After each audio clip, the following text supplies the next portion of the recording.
Hello and welcome to episode 3 of the Beyond the Ropes podcast. I'm joined by my co-host Dan Morley Boxing. How are we doing, Dan? Yes, Evan, I'm good. I'm good. It will be edited out, but the viewers didn't hear the blunder for the first introduction. I thought we should have kept it in personally, but I'm good, mate. I'm all right. How are you? I'm good. Just had a catch up of the fights. Some good stuff, some weird stuff, and some Yeah. quite uneventful stuff at the same time. So we're going to get into that in a minute. But first of all, we had a fight on, I believe it was Friday, in Germany, and that was Paddy Donovan versus Karen Chukhadzian. Did you see that fight, Dan? Yeah, I watched. Yeah, I didn't watch it all the way through, but I followed it. I saw a lot of the complaints about the ring walk, and apparently there was a magician um, before both fighters walked out to the ring, and there was a band, and it was in Germany, wasn't it? It was in yeah, I can't remember the exact place, but yeah, the Germans have always done mad pre-fight things. I remember when they got Rod Stewart before I think it was a Derek Chisora fight in Germany, and his microphone wasn't working. So yeah, Yeah. I don't think that went down particularly well. But yeah, I did see, I did follow the fight. Yeah, my main memory of that event wasn't the fight itself, but rather just how long it took to start. Like, if anyone else was watching at the same time, the main event began at about midnight local time in Germany, and I don't know why in particular the undercard fights weren't that long. They just spent so much time dicking around in between fights, and half the crowd actually disappeared before the main event because they were too tired. But anyway, we're distracting from the actual fight itself. Paddy Donovan has a great display of boxing against Karen Chukhadzian, and what did you make of Paddy's performance? Because I was not expecting Paddy to win, to be honest. I was picking Karen Chukhadzian. I thought he'd be too shifty, too difficult, too awkward and unconventional to deal with compared to Paddy Donovan, who we just saw lose a decision to Lewis Crocker, of all people. So it was a great display of boxing. Yeah, What did you well, think, look, I Dan? mean, I've sparred Lewis Crocker, and you know what I mean. Like, he's very awkward. He's a very, very difficult fighter.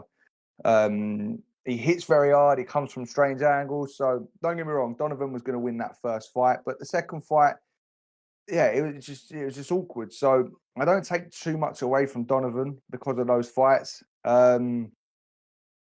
He's good. He's a good fighter. I Chukhadzian is obviously the Boots Ennis loss, but there's a few decent fighters on his resume. You've obviously got Harry Scarf. He actually stopped one of my old sparring partners, Ryan Martin, back in 2022, who's tough. In regards to Paddy Donovan, I like the way he boxes. I like that southpaw style. Very good movement. Always moves after he throws. Sharp on the counters. Packs a punch. And yeah, it just seemed to dazzle Chukhadzian a bit. Just the movement and the angles the shots were coming from. And yeah, like you say, that is a very good win for Paddy Donovan after those two defeats to Lewis Crocker. It was indeed. I thought it was a bit of a bad career move, if you ask me, because Karen Chukhadzian's a sort of fighter who, even if you beat him, you're not likely to look good against him. And especially considering the fight was in Germany, of all places. I thought the chances of Paddy actually winning that fight were very slim. But Andy Lee, they went to the drawing board after the Lewis Crocker fight, and they really worked on a really good game plan for that Karen Chukhadzian fight, because what I'm hearing, the discourse I'm hearing about that fight is just how bad his Boots Ennis for almost losing to this guy, because he did have trouble with Chukhadzian the first two times. But they Boots and Paddy Donovan both approached the Chukhadzian fights completely differently. Boots went in on a massive knockout streak, trying to take Karen's head off because he thought that would happen.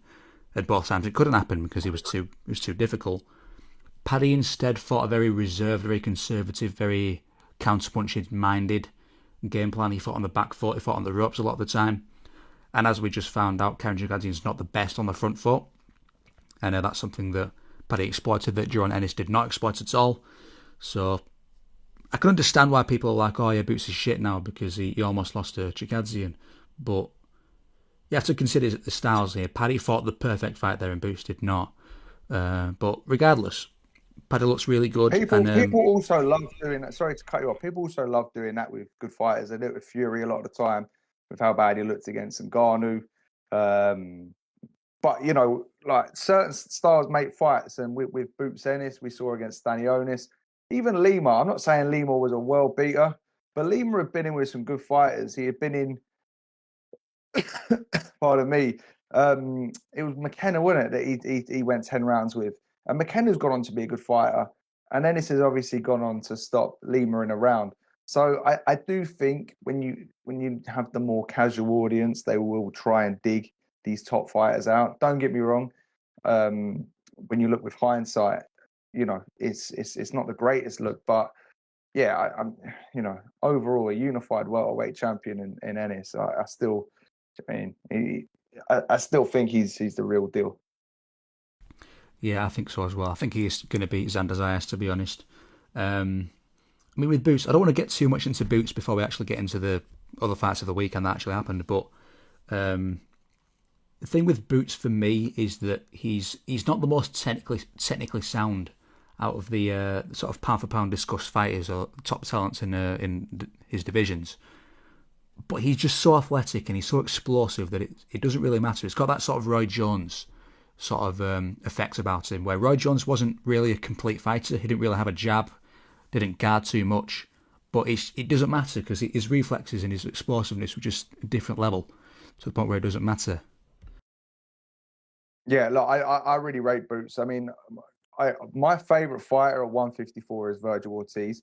I just love his style. I love the aggression. But you've got quite a few good fighters there as well, technically wise. You've got Madrimov. You know, I even Josh Kelly. Josh Kelly's very good technically. I think people are underrating him because of his early career. But to beat Murtazaliev the way he beat him, do you know what I mean? I like Josh Kelly. I still think Boots might end up being the most dominant. I think Ortiz is probably his biggest problem there. But yeah, like you say, there are slight holes in the defense we see at times.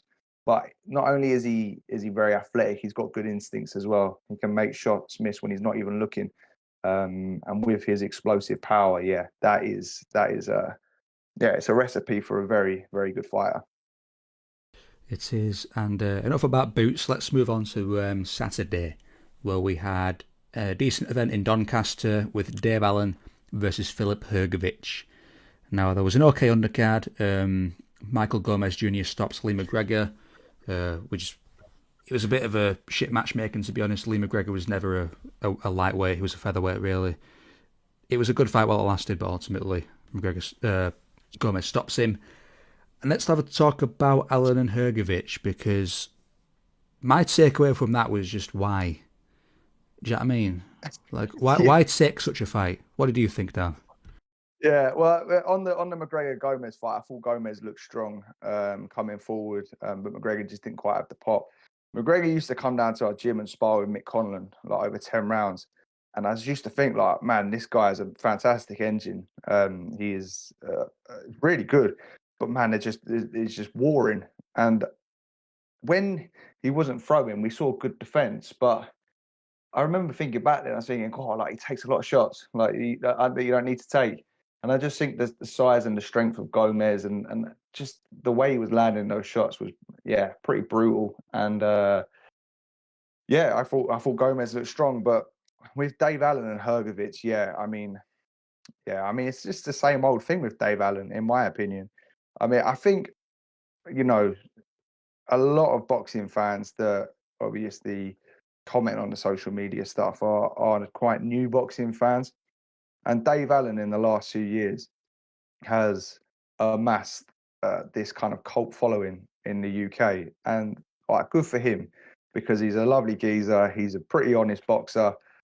He's tried his best. He's been in there. He scored a few good wins. But I've watched Dave Allen since the Dillian White fight when he was undefeated. I think that was for the British title. And I followed his whole career, and it's just been a constant kind of like you build your hopes up for Dave Allen, and then you just be like, oh, you just could have done more. Do you know what I mean? And I felt like the Johnny Fisher fight, because I was at the press conference for that, because that was on the Usyk Fury undercard, the rematch. And I remember thinking to myself, God, Dave Allen's got another big fight when he was fighting Johnny Fisher, because you sort of thought the career was over then. And it kind of just revitalized his career. He obviously lost that fight, although I think he probably deserved to win it. And Johnny Fisher's obviously one of the most followed boxers in the UK, of like a more casual audience, will say. And obviously Big John with the whole Bosch thing. So I think it just captured the imagination of British fight fans. They're like, man, this Dave Allen, he's doing really well. We really like him. We really want to follow him. And then when he stopped Fisher in the rematch, it was like, wow, fair play. Because I thought his career was over before the first Johnny Fisher fight. And I just felt like he had so much momentum to build and make good money, which he's obviously made, but build and just finally just get over that hurdle.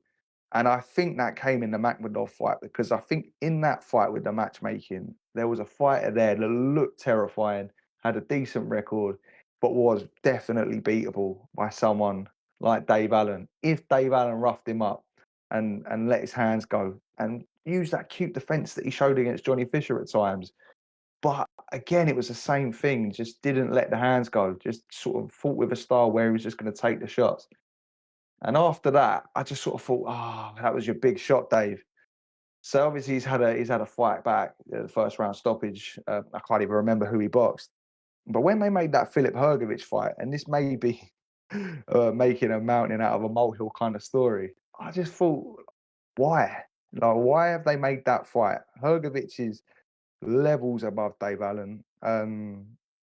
You know, and good for Dave Allen, by the way, being able to headline at a stadium. Like, I'm chuffed for him. I really am. But it was just a bit of a bizarre fight to make. It didn't get me excited. I thought that Dave Allen would get stopped around round 5 and 6, just get overwhelmed. It ended up happening a little bit sooner. And yeah, it just seemed bizarre to me. It just seemed like a little bit of a mismatch. The timing of Dave Allen sort of taking a fight like that had kind of gone with the Makhmudov fight.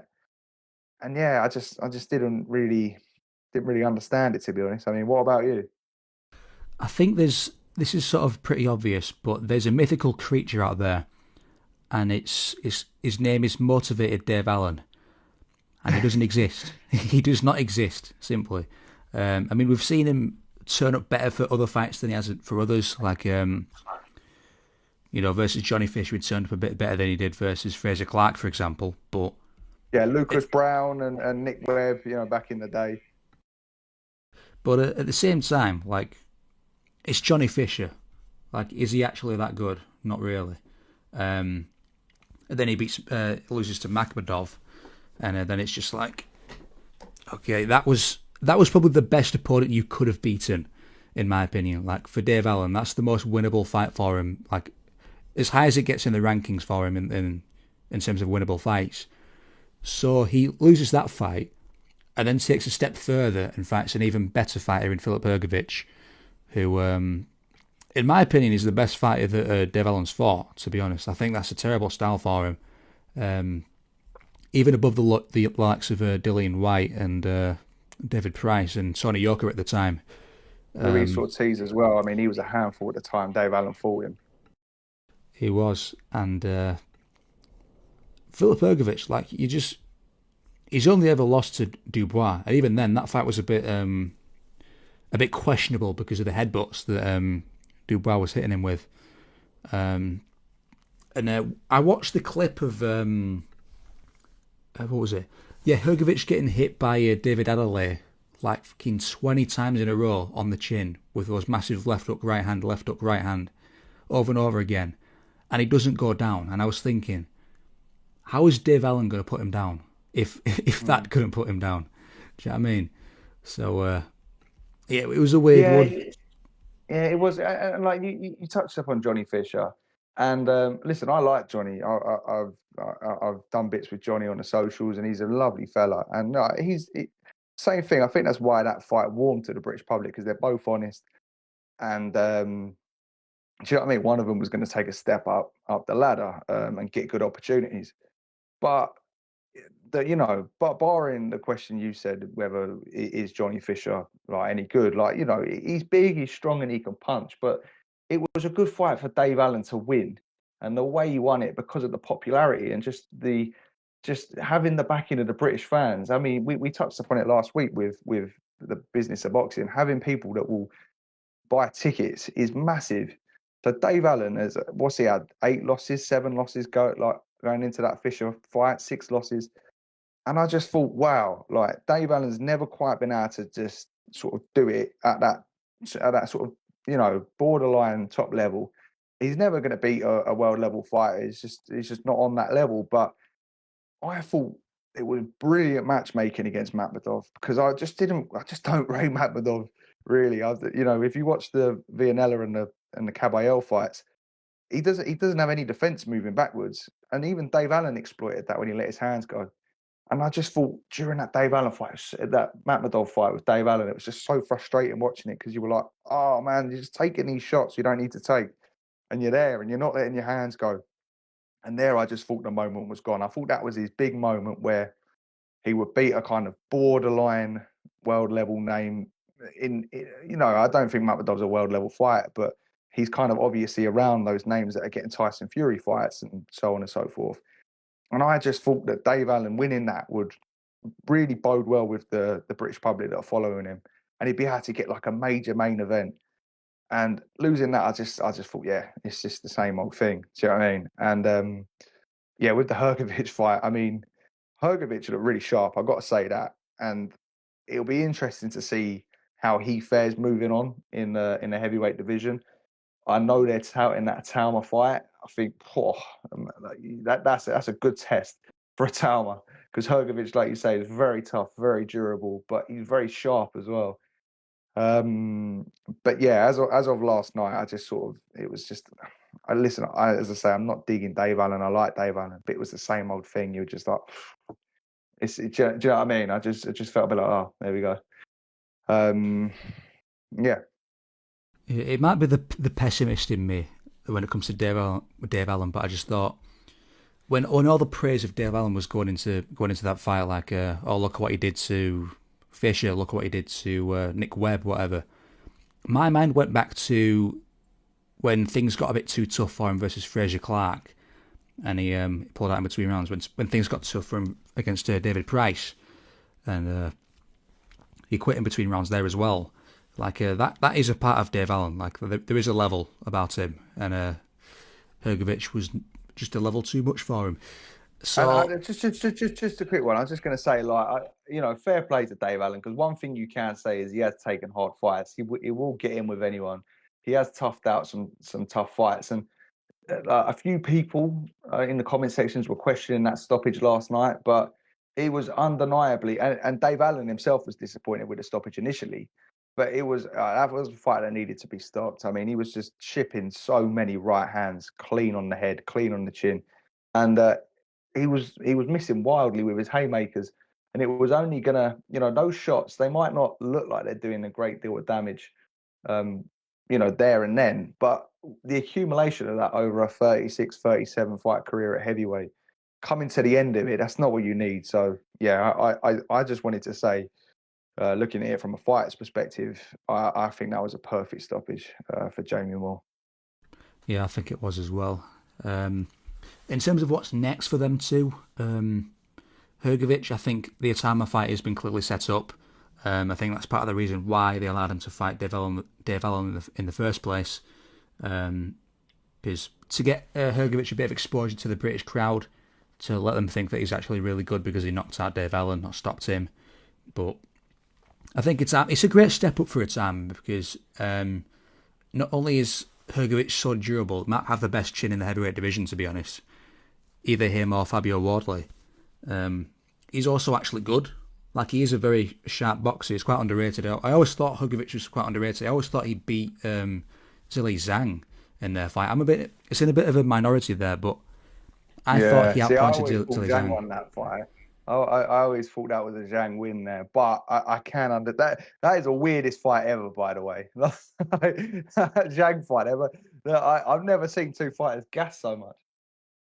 Yeah, it was a weird one from both guys, but I honestly thought that Hrgovic deserved the nod just by a round, like just by a single round. I think he nicked that fight. But besides that, I think Itama's the perfect step up, or Hrgovic is the perfect step up for Itama. And I think Itama knocks him out. I think he's that good. I think he's above these sort of levels of fighter. It's going to take a Caballel, it's going to take a Dubois, it's going to take an Usyk to beat Itama, in my opinion. What do you think? Yeah, I think it's the perfect step up. I mean, it's a major step up because obviously he's beaten Dillian White, who is undeniably past his best, and even at his best had the capability of being chinned by an uppercut. It always tended to be an uppercut that would get him, but you know he's passed that test. He's beaten the kind of older top contender, maybe even world level fighter when you look at the results White was getting in his prime, and the fact that he didn't get that WBC shot for like 4 years. He's also beaten the top level kind of, I'm not going to call Jermaine Franklin the journeyman, but the guy at the top level that gives you a hard fight, that's tricky, that's awkward, that makes you look, do you know what I mean? Makes you not look awkward. And he's done it in a way that is extremely impressive, especially for a young fighter, because he's shown the adaptability and he's shown the adjustments and the high level ring IQ to be able to get that stoppage. The way he got it so brutally with that uppercut. And I know it's a subtle little thing, but just when Jermaine Franklin is smothering Moses, just that tiny little step back to create the space, having the poise to do that. So he's passed those tests. You need to have the gut check. And I think Hrgovic was the gut check for someone like Daniel Dubois, who, don't get me wrong, had already boxed top fighters before he boxed Hrgovic. But something after that Hrgovic fight just seemed to give Dubois momentum in regards to moving forward. And don't get me wrong, I know he lost to Usyk again, but the way in which he was able to walk through Wardley and Joshua and what they threw after being able to walk through Hrgovic, it was just you pass a test as a fighter sort of at that world level if you're able to do that. And I think that's what we need from Moses. There's no need to rush him into an Usyk fight or to whatever.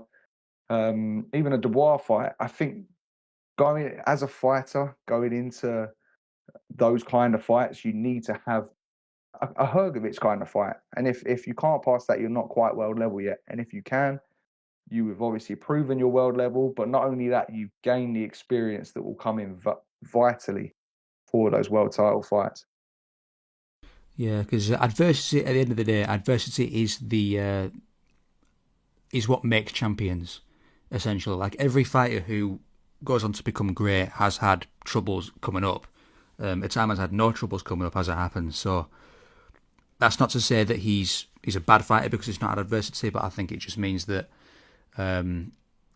he should have adversity in the event that if he does come up against it in a Caballel fight or an Usyk fight, he's not out of his depth, he's not a fish out of water.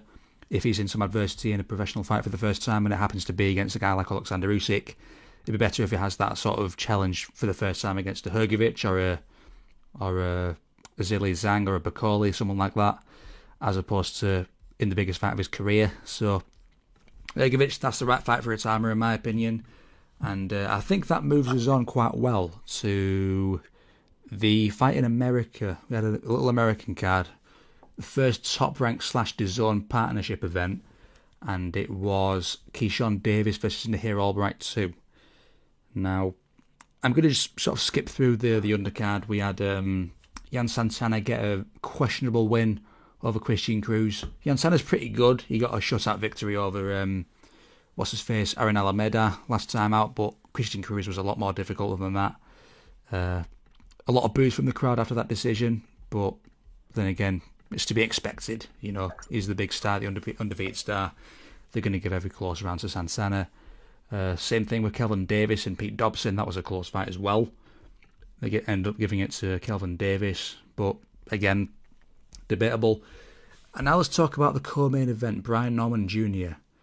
That was a shambles, I want to say. That was a real shambles. I was surprised to see just how good Brian Norman looked in that fight, to be honest, because I did think going into it that even though Josh Wagner's not the best, he's not a world level fighter by any means.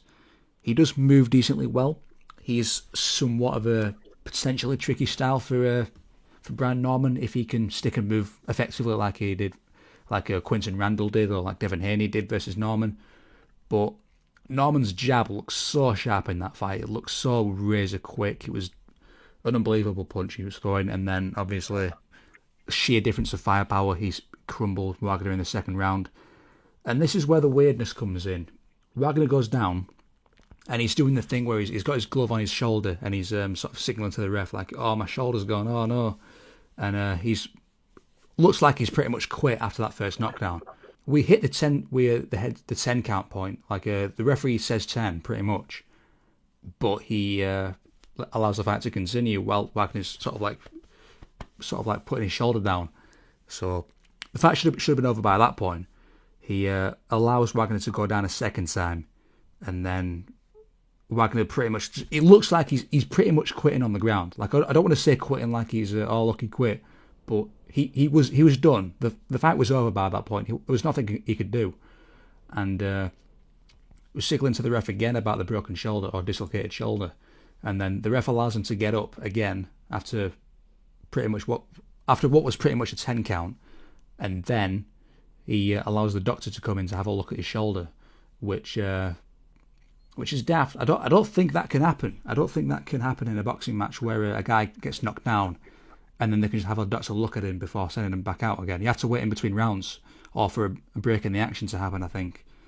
But yeah, and then the fight got stopped in the second. Brian Norman gets a knockout win. What did you think of Brian?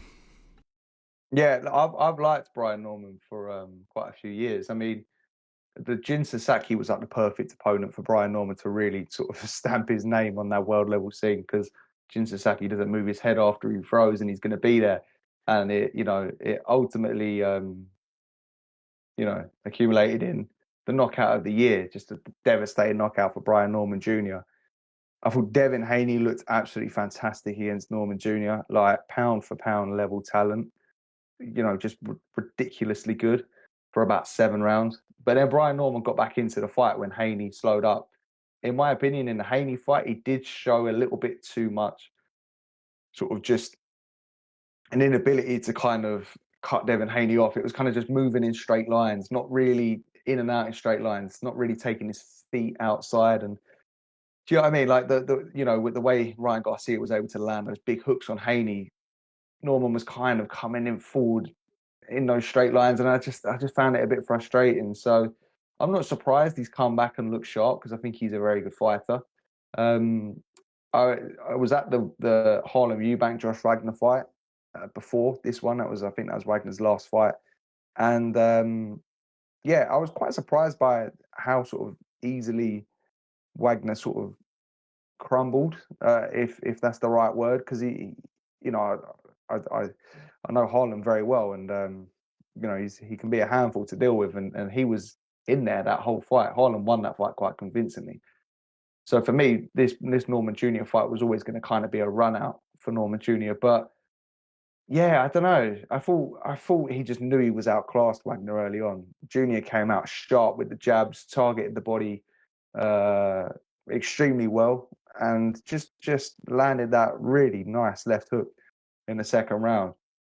Now, you did mention it, but the referee kind of just didn't allow the count to get to 10 in the first knockdown. It was kind of like he counted to 9 naturally and then held off the 9 whilst Wagner was still on the floor. So that was strange.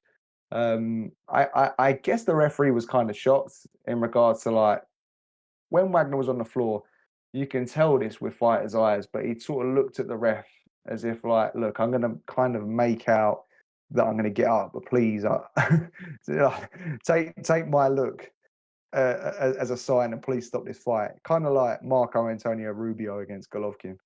I don't fancy this. If I look like I'm getting up and you stop it, it's not my fault. And I think the referee kind of just didn't allow that to happen. The second knockdown was kind of the same thing. And yeah, that's the bizarre side of it, I suppose. Like, just stop it. Use your common sense as a ref. A fighter, in my opinion, clearly doesn't want to be in there. He's clearly going to be outmatched here. Um, you know, this is it's a strange thing as a fighter. Like, thankfully, I was never stopped in my career, but you never want to be stopped as a fighter. There's a pride thing, like, it's going out on your shield. But not all fighters will be as honest as this. But if you're outclassed and you know you're going to be in for a beating, there is a part of you. You're only a human being at the end of the day where you're like, oh, look, I don't want to be seen to be giving up my pride here. Do you know what I mean? But I really don't want to be in here, kind of thing. And I think that was the case with Wagner. And we see it all the time where fighters half-heartedly get up at 9 and then the ref waves it off, and it's there. They complain, and it's like, well, get up at 8 rather than 9. And I think that was the case with that. And I just think with the ref, it's like, what are you doing? Like, why are you even playing into this?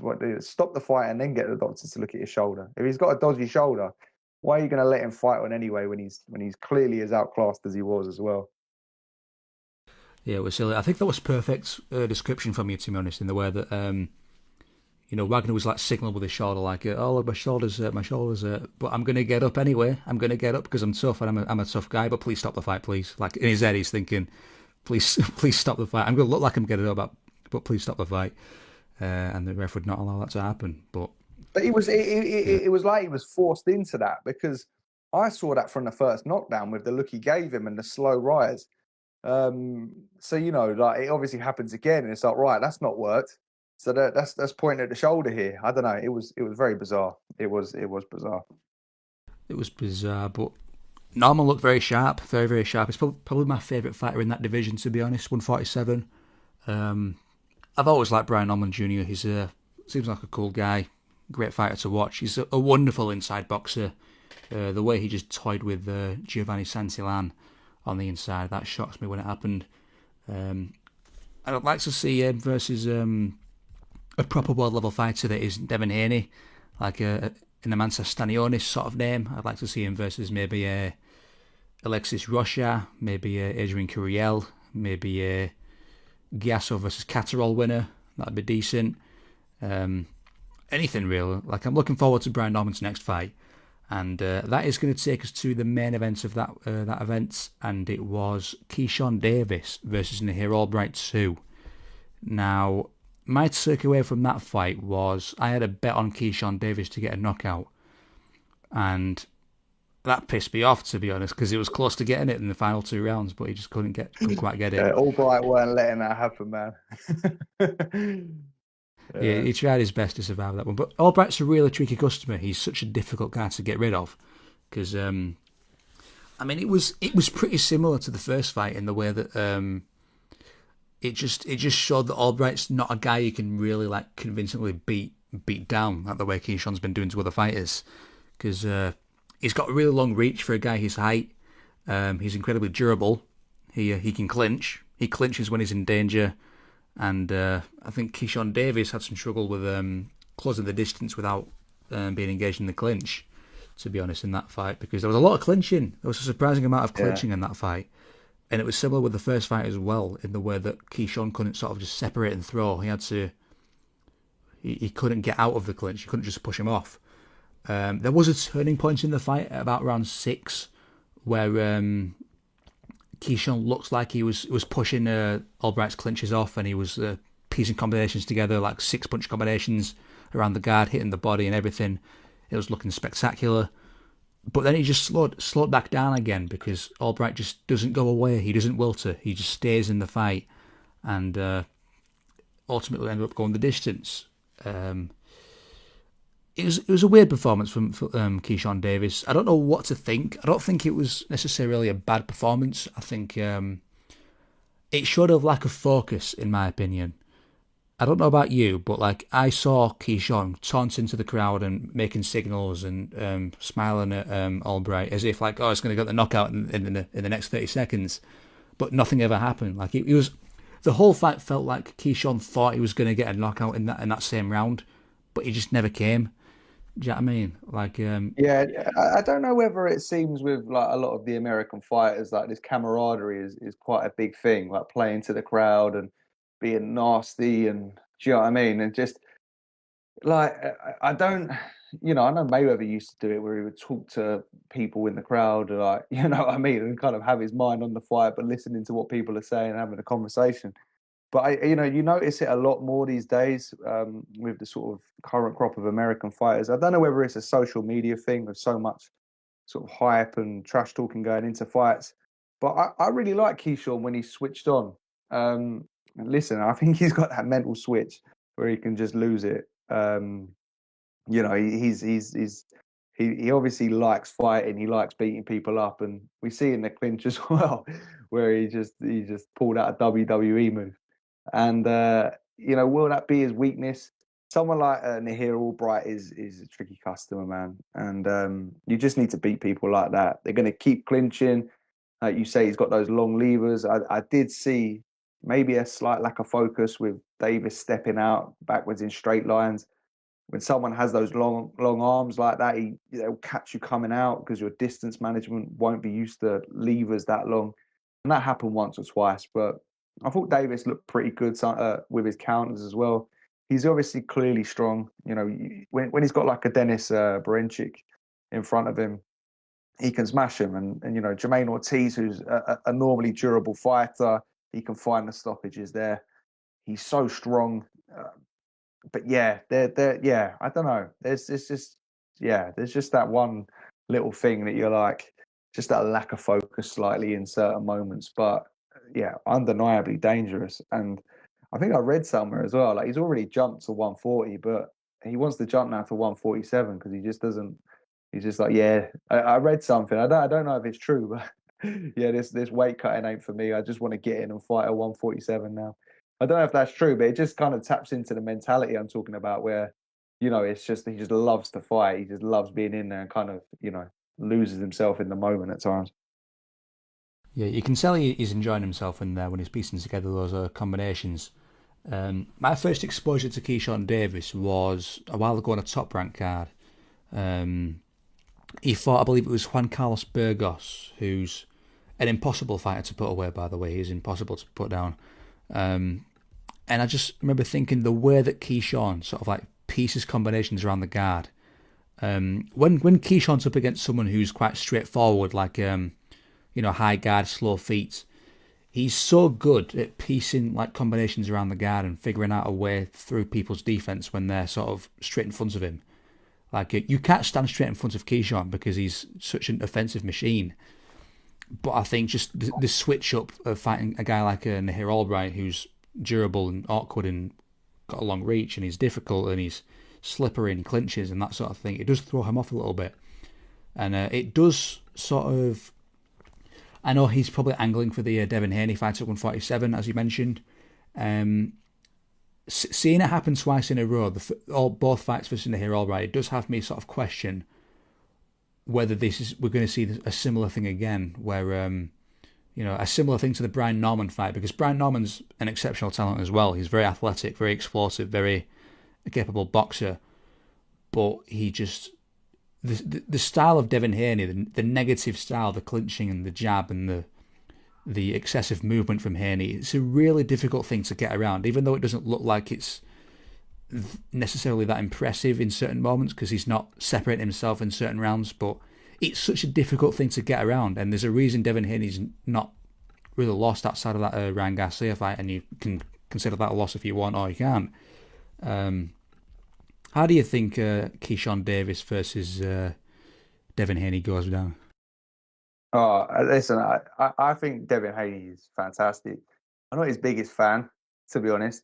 Um, like, you know what I mean? But as you know, I take that away from it when I judge a fighter on their fighting skills. And look, he's a little bit of a diva outside of the ring. Not much can be said, but in the ring, like he's proven time and time again that he's very, very good. His boxing skills are very, very hard to nullify.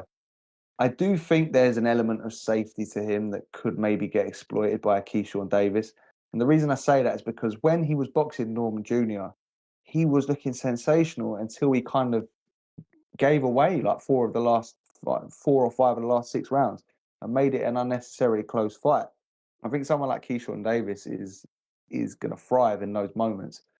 Um, yeah, look, I I don't I don't think the welterweight world title scene is particularly strong right now. I think it's wide open, and I do think of all the fighters there, Devin Haney is the best, and he's the hardest to beat. Um, and no matter what you say, and we'll talk about Lomachenko later. No matter what you say about that Lomachenko fight, going up through the divisions, Haney has proven that he can stay switched on over 12 rounds against elite talents. Look, you can say Loma won that fight. Personally, I think he just did, but it's undeniably a close fight. But Devin's the most proven in that division. Against someone like Keyshawn Davis, if Davis does move up, he's just got to stay switched on and alert the whole time and just not sort of shell up into that sort of negative state of mind too much. Because when he does let his jab go and when he lets his shots go, he might not be the biggest puncher in the division. He's got power though, because he put Brian Norman Jr. on the floor. But he might not be the biggest, most devastating puncher. But trust me, like when you're in the ring against someone that's fast with a little bit of pop behind those shots and they're hard to pin down, the speed of those shots stuns you and hurts you more. People used to say it's about Usyk all the time. It's different as a heavyweight, but they'd be like, why doesn't Joshua just charge him? Why doesn't Joshua just use his size? Why doesn't so and so just do this? Usyk isn't the biggest puncher. Devin Haney isn't the biggest puncher. But when you can't pin someone down and you're trying to commit with your shots and they hit you with those sharp shots, it hurts because you don't see it. So yeah, I think that's the problem a lot of people at 147 are going to have with Devin Haney. Yeah, he's a really difficult guy to pin down, is Devin Haney. I mean, I do believe that Keyshawn Davis is a more polished boxer than Brian Norman Jr., who's a better amateur. He's got better wins on his record than Brian Norman Jr. does. Jermaine Ortiz is a better win than Jin Sasaki, for example, but it's just a case of like, we saw struggles from Keyshawn Davis in there versus Albright in the way that sort of negative style is troubling for him. He's not the same sort of unstoppable offensive machine that he normally can be when he's in there versus someone who's quite negative and not in there to allow him to throw. So it's a tricky one. Keyshawn Davis, in terms of what he does next, I know he said he wants to go to 147. I don't think they do the Devin Haney fight immediately. I think they might do potentially. I'd love to see a Teofimo Lopez fight. That'd be really good, but I think that's maybe a bit too much too soon for a first fight in the 147-pound division. Also, it'd just be a difficult fight to make. Keyshawn versus the Katarol Giasov winner. I think that's realistic. Imantas Stanionis, Rolly Romero, that sort of thing. I think he beats everyone, to be honest. I think he's entirely capable of beating Devin Haney and beating Brian Norman Jr. and Ryan Garcia and a Rolly Romero. It's just a case of, can he stay switched on? I think he's the most talented out of that crop of welterweights, to be honest. What do you think? Yeah, I can definitely see it. And a lot of the names you mentioned, yeah, it's just the style of a Devin Haney. Look, and I think it'd be a great fight. And two young American talents, I say young, but do you know what I mean? Two sort of primed American talents, both world champions. Yeah, I think those are the fights boxing needs. Do you know what I mean? To keep it thriving. Yeah, I think of the other fighters at 147. You got Romero, you got Garcia, you've got Crocker and Parro and Haney. I think the Haney fight is the one I'd like to see the most. Stylistically, I think it's the one Davis would have the most problems with. But I also think Davis is the one that will be able to give Haney, obviously barring Garcia after we've seen what they've done in the first fight, but I think he will be able to give Haney those issues with the pressure and just the nasty side of him. And like you say, the talent he's got, being able to ping those shots off and the sharpness as well. So, yeah, I mean, it will be interesting. I mean, fair play to him as well. He doesn't waste time jumping through weight divisions, does he, Keyshawn Davis? He doesn't. And I think that's sort of, you mentioned Vasily Lomachenko earlier on, and I think that perfectly segues into the next conversation, which is we are hearing rumours that Vasily Lomachenko is going to return to the ring following about 2 years out of the ring after beating George Kambosos Jr. Now, this is interesting because Vasily's not the sort of guy where I thought we need to see him back in there again. We need to see him box this guy and that guy. I think he's had such an incredible career as it is, both amateur and professional, that I don't think he needs to prove anything else. But Then again, neither did Manny Pacquiao, and he's one of those. He's in the Manny Pacquiao sort of breed where he just wants to fight. I think he just sits there at home and thinks, I want to fight again. I can imagine that's what Yeah, goes through. well, it's been his entire life, isn't it? It's been. I mean, he's as disciplined as you'll get with a fighter. If you look at how it's a family thing. His coach is his father, and his father is the one that kind of revolutionized a lot of the training methods that are used in the sport today, and kind of implemented the Lomachenko style, which we see Usyk have success with a heavyweight as well. Obviously, when both were coming up, there was the Lomas thing. Do you know what I mean? Loma and Usyk, because they were good friends and they were both adopting a very similar style. So yeah, I mean, I saw that and I was just like, whoa, because it's just not what you expected, especially with someone like Lomachenko. And I think, look, Lomachenko is one of my favorite fighters of all time to watch. I mean, it's become quite popular now for people to slander Lomachenko. Oh, who did he, he never won the elite fights, all of this, all of that. He lost 3 times in 21 fights. It's just ridiculous. And I think a lot of that is just stemmed from ignorance. I think a lot of that, if I'm honest with you, is stemmed from people that have probably got into boxing around the Devin Haney and the Teofimo Lopez era. And they've only really seen Loma's fights at lightweight where he's been dropped and he's sort of lost close fights. But yeah, what Loma done in his prime was just ridiculous. You know what I mean? Beating Gary Russell early on, beating Nicholas Walters, who was seriously dangerous in the junior lightweight division. That amazing Linares fight, the Rigondale win, which is, people boo-hoo it as the 2 division jump, which, is fair enough. But Terence Crawford's shown that elite fighters can do that when they move up. They can move 2 divisions and win. And for someone as good as Rigo, with Rigo's sort of counter-punching style, I just think it was just an unbelievable win for Loma. I think in regards to the comeback now, look, if he had won that Devin Haney fight and gone undisputed, would he have felt the urge? I don't know. He obviously felt hard done by with that fight, losing that fight. We saw the tears afterwards, and that was obviously his dream. He's gone on to win a world title. I think he beat 10 world champions with that Kambosos win and retires with a belt.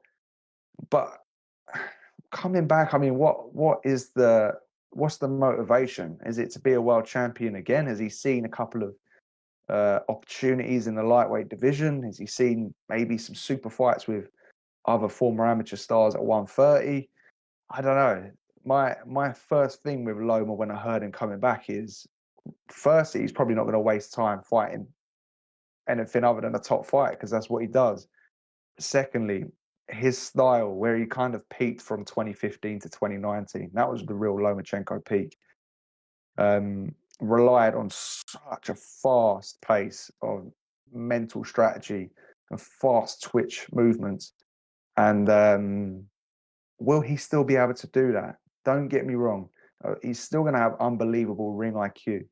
But the thing that made him the pound for pound one and the best fighter in the world, that jumped through those 3 divisions in world record time, was the fact that he was just able to move and compute that information so much quicker than anyone else in those divisions at the time. And Rigondo was someone that was similar to that. And although, yeah, there was a weight division jump, he was just so much sharper. He was just so good. So that would be my worry. Does he need to come back? What's he seeing?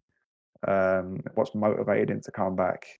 And how's he going to adapt his style at 38 years of age? Because with the way he fights, 38 is an old man with that fast twitch style. Yeah, I think you hit the nail on the head there earlier about how most new fans are sort of that Devin Haney, Shakur Stevenson, Teofimo Lopez sort of era. They weren't there for the Lomachenko run, where he was indeed pound for pound number one by a lot of people at the time, and he was making people quit. Undefeated champions were quitting on the stool in there against Vasily Lomachenko. But those days are long gone now. He's done well to box as well as he has late into his career, like the Masayoshi Nakatani performance, for example. It looks really good in there versus George Kambosos, his most recent fight. But Loma does have the sort of style where just that little 10%, 15% dip in mobility and with agility can make a big difference because what Loma used to do was he'd slip punches with like by inches, like he'd be right in front of someone and he'd be sort of like slipping and shifting movement and switching stances like suddenly, and he was slipping punches by mere inches and his opponents couldn't catch him. But when you lose that sort of edge, and you can't miss those punches by those inches like you used to. That's when you can get caught by a big puncher. Like for example, I think we talked about this before off podcast, but we were talking about potentially Vasily Lomachenko versus Sam Noakes. As much as on paper, like Vasily Lomachenko or Sam Noakes, it seems like a mismatch. I can imagine a very old, very sort of less mobile, difficult. Because Loma's not the most powerful fighter either. Like he's not someone who's going to just land a good shot and then Sam's going to fucking fly backwards. Like he's going to have to land some real clean punches to keep him off.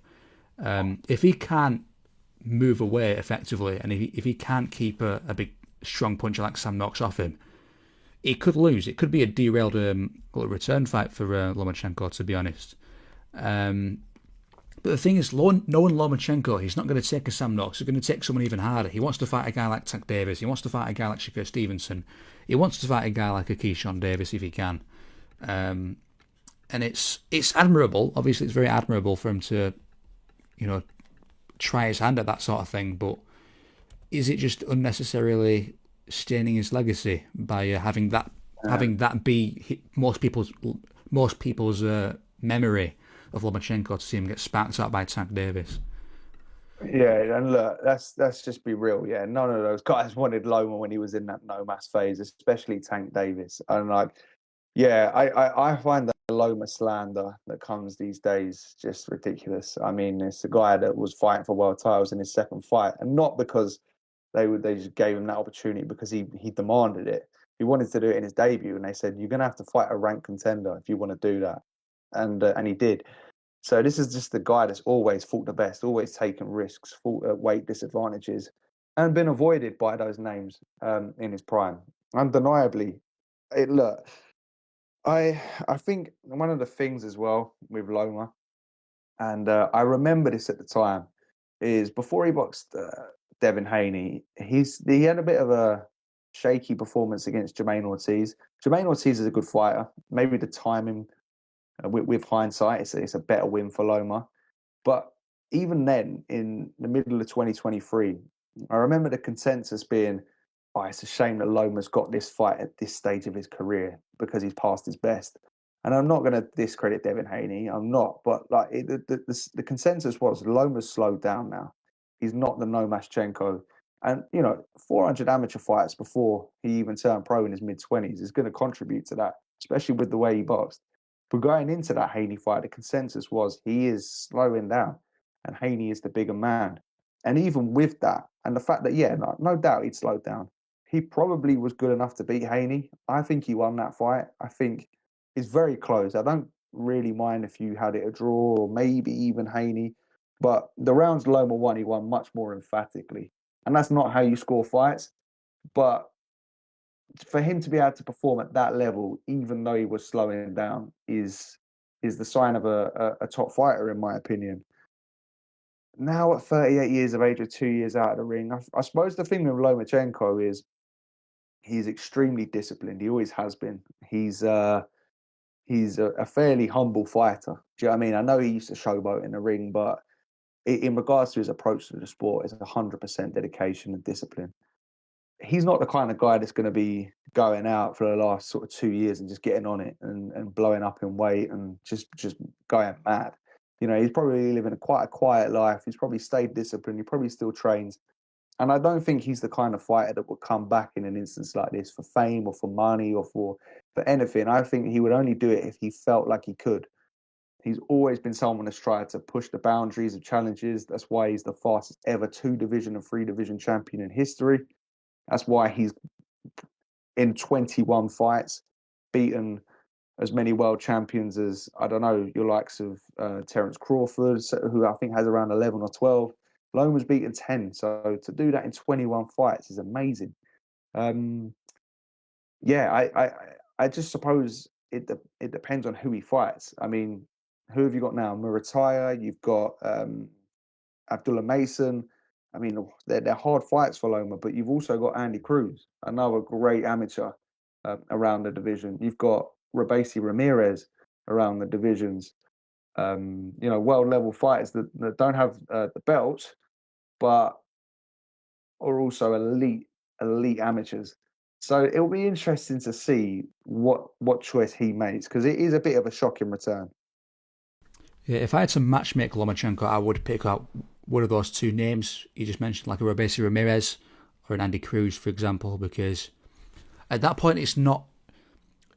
I know it's not for a world title, but it's a bit more of like an exhibition sort of fight where you're just putting two of the best amateurs in the past generation up against each other to see what happens and see the high level boxing on display. But besides that, it's a weird one because we've seen Alexander Vosdik. I thought he was sort of done because he took about, I think it was 4 years out of the ring after he lost to Atabeyov. And then he came back to face David Benavidez straight away. And looks really good in that fight. He did look quite good against Benavidez. But then again, Alexander Vosdik has not had the mileage that Vasily Lomachenko has. He's not had doesn't have the movement heavy style that Vasily Lomachenko has. And it's just a task. It's a massive task for Loma to come back at his age against someone who's an actual world level fighter. I think Andy Cruz is the one that I'd go to. That's my go-to sort of fight for him. I saw who was it? I think Showbiz the Adult said that Loma should fight Floyd Schofield in a tune-up fight. That is not a tune-up fight. Floyd Schofield might fucking beat him, I'll be honest. Yeah, Floyd Schofield's pretty good. Yeah. But, that is a hard fight to come back at that age. But look, I mean, I wouldn't necessarily recommend that for a comeback fight. But if Loma is going to come back, he's gonna be taking a hard fight. So yeah, my fear is just that he gets the Tank fight and Tank just beats a very slow and old version of Lomachenko that hasn't fought in about 2 years. It's going to be very sad to watch if it does happen.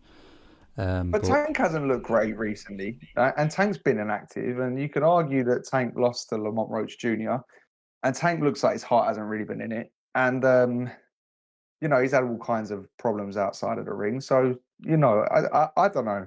It's news that shocked me, and I don't really know what's going to happen. But Loma is back. That has been confirmed by the Ring magazine, and I suppose we kind of covered it and we kind of segue onto our list because we wanted to link the Lomachenko news to kind of if someone's listening to this podcast for the first time, we do try and do a kind of historical link to what's going on now in regards to a top 10 list. And with Loma returning and obviously Usyk fight week coming up, I thought it would be a good idea, as did Evan, to do the top 10 amateurs of all time that went on to be top flight professionals. I'll let you take on from here, Evan.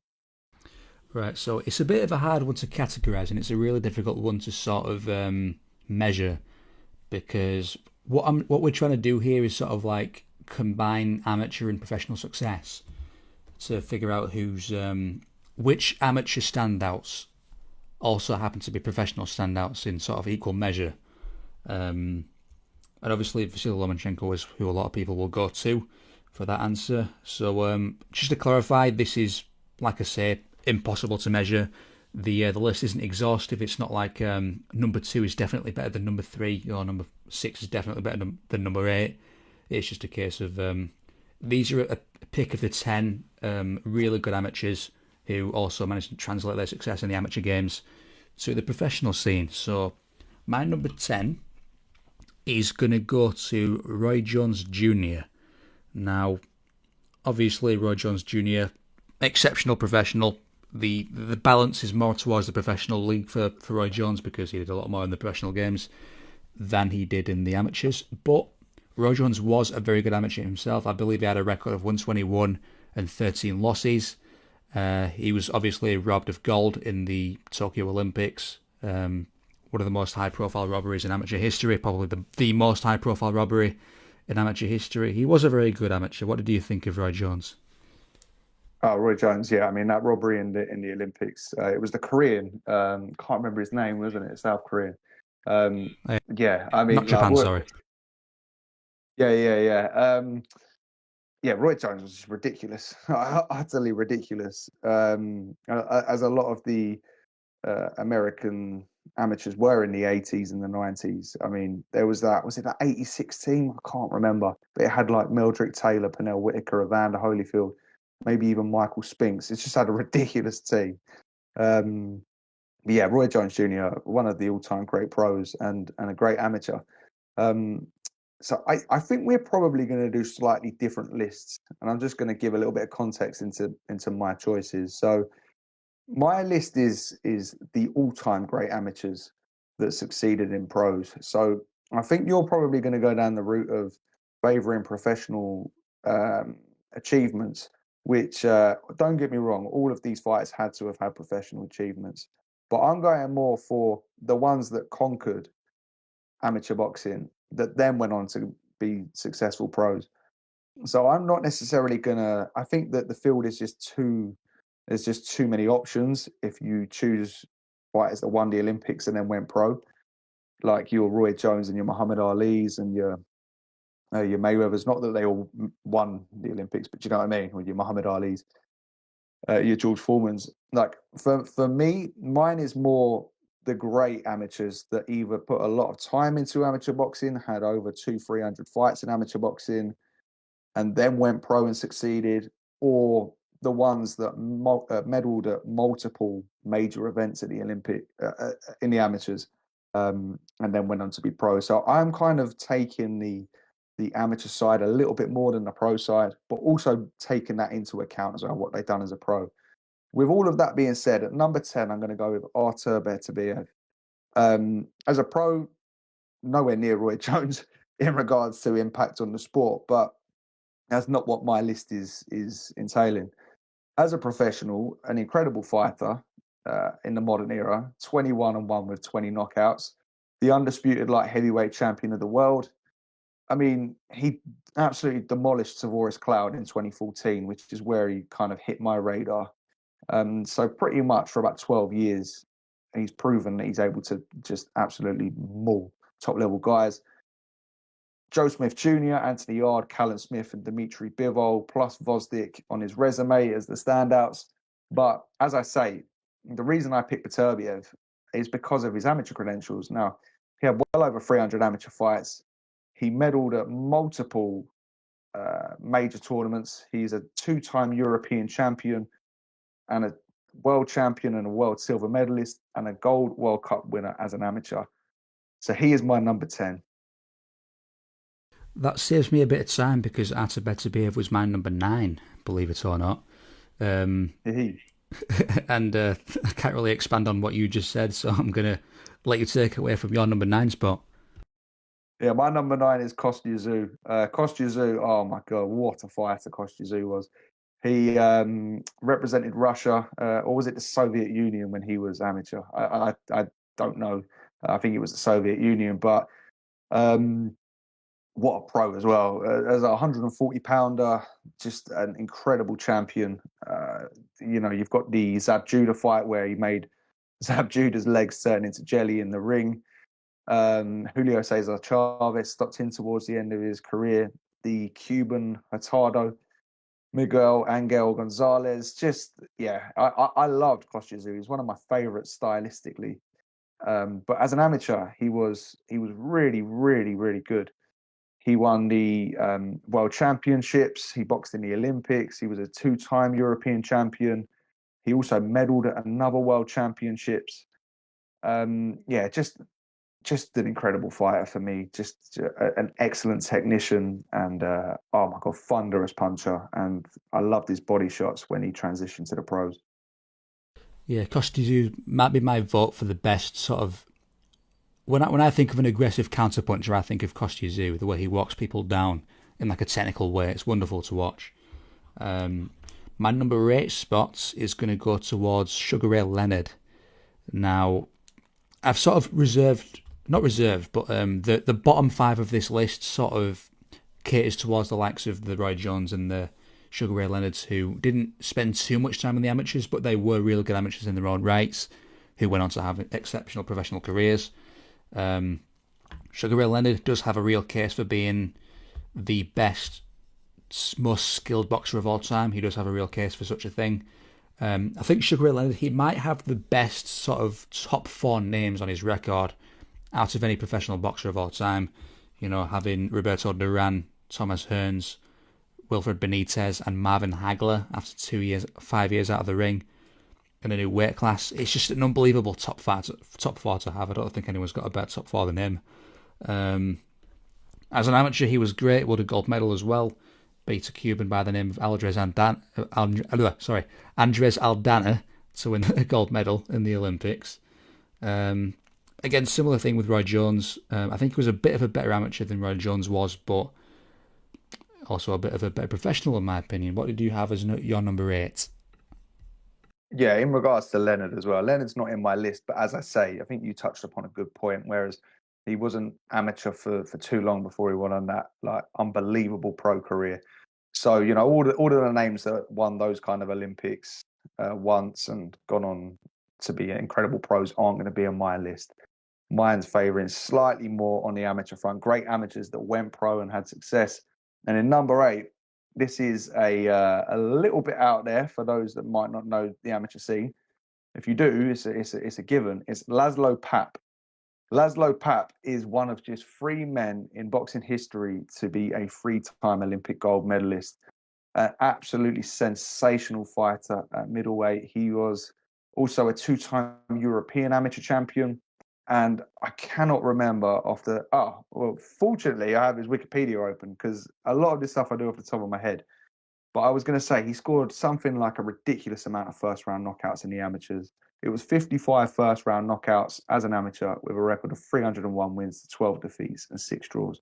Which, when you think 3 Olympic golds, is unbelievable. I believe that he also beat Jose Torres, who was a great light heavyweight world champion in the Olympics. Jose Torres was the first Customato fighter to have the peekaboo style in the pros and win a world title. Sorry, I just had a phone call there. And as a professional, which is, you know, this isn't just an amateur list, he was undefeated as a professional. He was a middleweight in the 1950s and 60s. He went 27-0 with 2 draws, winning the European title and beating Ralph Tiger Jones, who was one of the real tough contenders at the time. Now, he was lined up for a middleweight world title fight against Joey Guardello. And the communist government in Hungary basically withdrew his license and stopped him boxing professionally. So he was never able to continue his pro career, but he was more than likely going to become middleweight world champion of the world. One of the all-time great amateurs, and at number 8 is Laszlo Papp. Lovely. And my number 7 sort of follows the same pattern with Leonard and Roy Jones. I've got Oscar De La Hoya. What stands out to me about De La Hoya's amateur career is I read a number. I don't know how true this is because there's a lot of sort of mix-ups with amateur records because it's hard to sort of measure. It's hard to keep a accurate track of it. But I'm seeing a number and it's saying that out of about 223 wins, he got 163 knockouts out of 223 wins in the amateurs.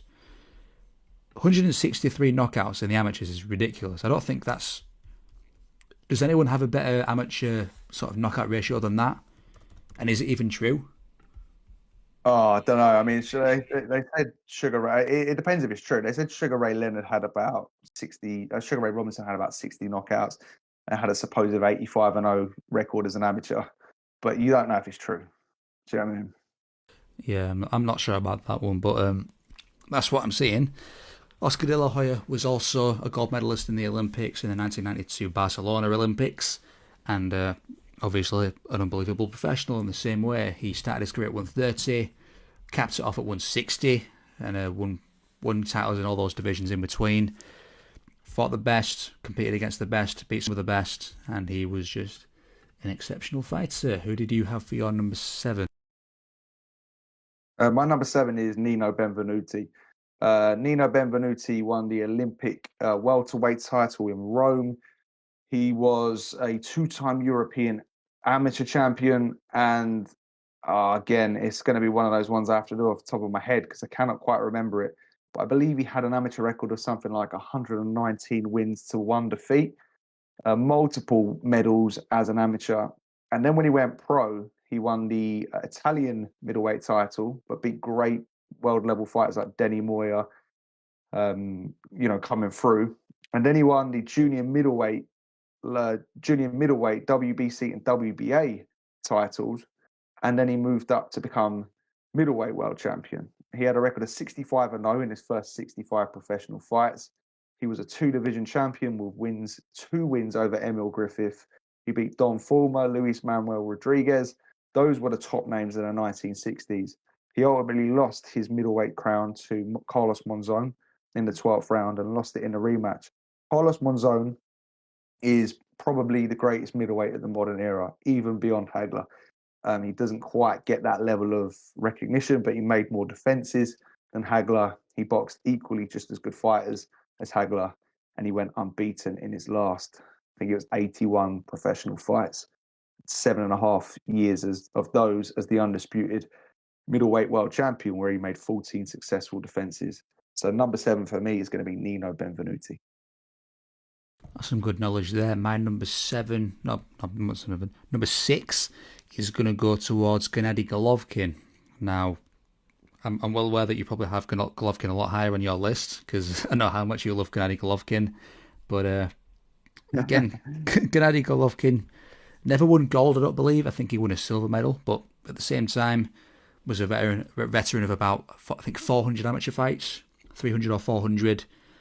Beat the likes of Andy Lee, Andrea Durrell, Jordanis Despain, that sort of thing. And obviously as a professional, unbelievable professional, one of the most feared, best head-to-head middleweights of all time. In my opinion, defeated Canelo Alvarez, beat Danny Jacobs, beat Sergey Devianchenko, beat the likes of...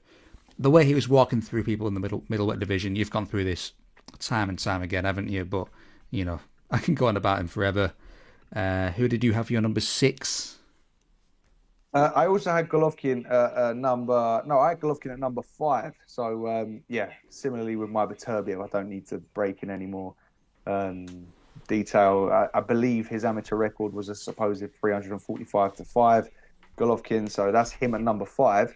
But my number 6 was Mark Breland, former welterweight champion of the world. He won the WBA welterweight title, having stoppage wins over the great British Lloyd Honeyghan and Rafael Pineda, amongst other good names in the 80s welterweight scene. It never quite cracked for him as a pro. Obviously, he's a world champion with a load of title defenses, but he's the greatest American amateur of all time, largely considered to be the greatest American amateur. 1984 Los Angeles welterweight Olympic gold medalist. What makes him stand out is he also won the Amateur World Championships in 1982. He had a supposed amateur record of 110 wins to just 1 defeat. And like I say, there are other fighters from America that were better pros and, after winning the Olympics. But I think Mark Breland is probably the greatest ever American amateur of all time, just in regards to what he'd done in his career. And he went on to have a really good pro career. Not as great as the other Olympic gold medalists from America, but yeah. And also, if you've never heard of Mark Breland, the fighter, you've probably known him as the cornerman that pulled Deontay Wilder out of the Tyson Fury fight and then got fired. So he's got on to be, in my opinion, a good coach. He was. That's convenient as well because Mark Breland was my number 4. But my number 5 before that is going to go to Robeisy Ramirez. Now, Robeisy Ramirez is a fighter who I had such high hopes for in the professional rankings because I loved watching him as an amateur. And I also loved the way he looked as a professional when he came up when he knocked out Abraham Nova. He could. He was one of those fighters who didn't really need to be a professional because he looked so good as an amateur. He did so much in the amateurs that he didn't essentially need to be a professional. He turned pro, I think, at about 27, 28. But before that, he had wins over the. He had certain wins on his amateur record that you get from like an all-time great fighter in the professionals. Like had a win over Shakur Stevenson, several wins over MJ Akhmadaliev. He beat Andy Cruz in the amateurs, Peter McGrail. He beat Aaron Alameda. He beat. I'm just going to pull up his box rec right now. Who else did he beat? Yeah. It's nuts. It's nuts. Who else did he beat? Magomed Kurbanov, who went on to become a welterweight. Hector Luis Garcia, super featherweight champion. Eduardo Ramirez. Lots of Cuban names with good-looking records. Lazaro Alvarez, very, very good amateur was Lazaro Alvarez. Michael Conlon beat Michael Conlon. Andrew Selby, he beat. I can keep going. Yeah, he was really good. Yeah, it's a nuts resume. It's a nuts resume. It's off the charts. He did win a world title as well with that vacant title win over Isaac Dogbe.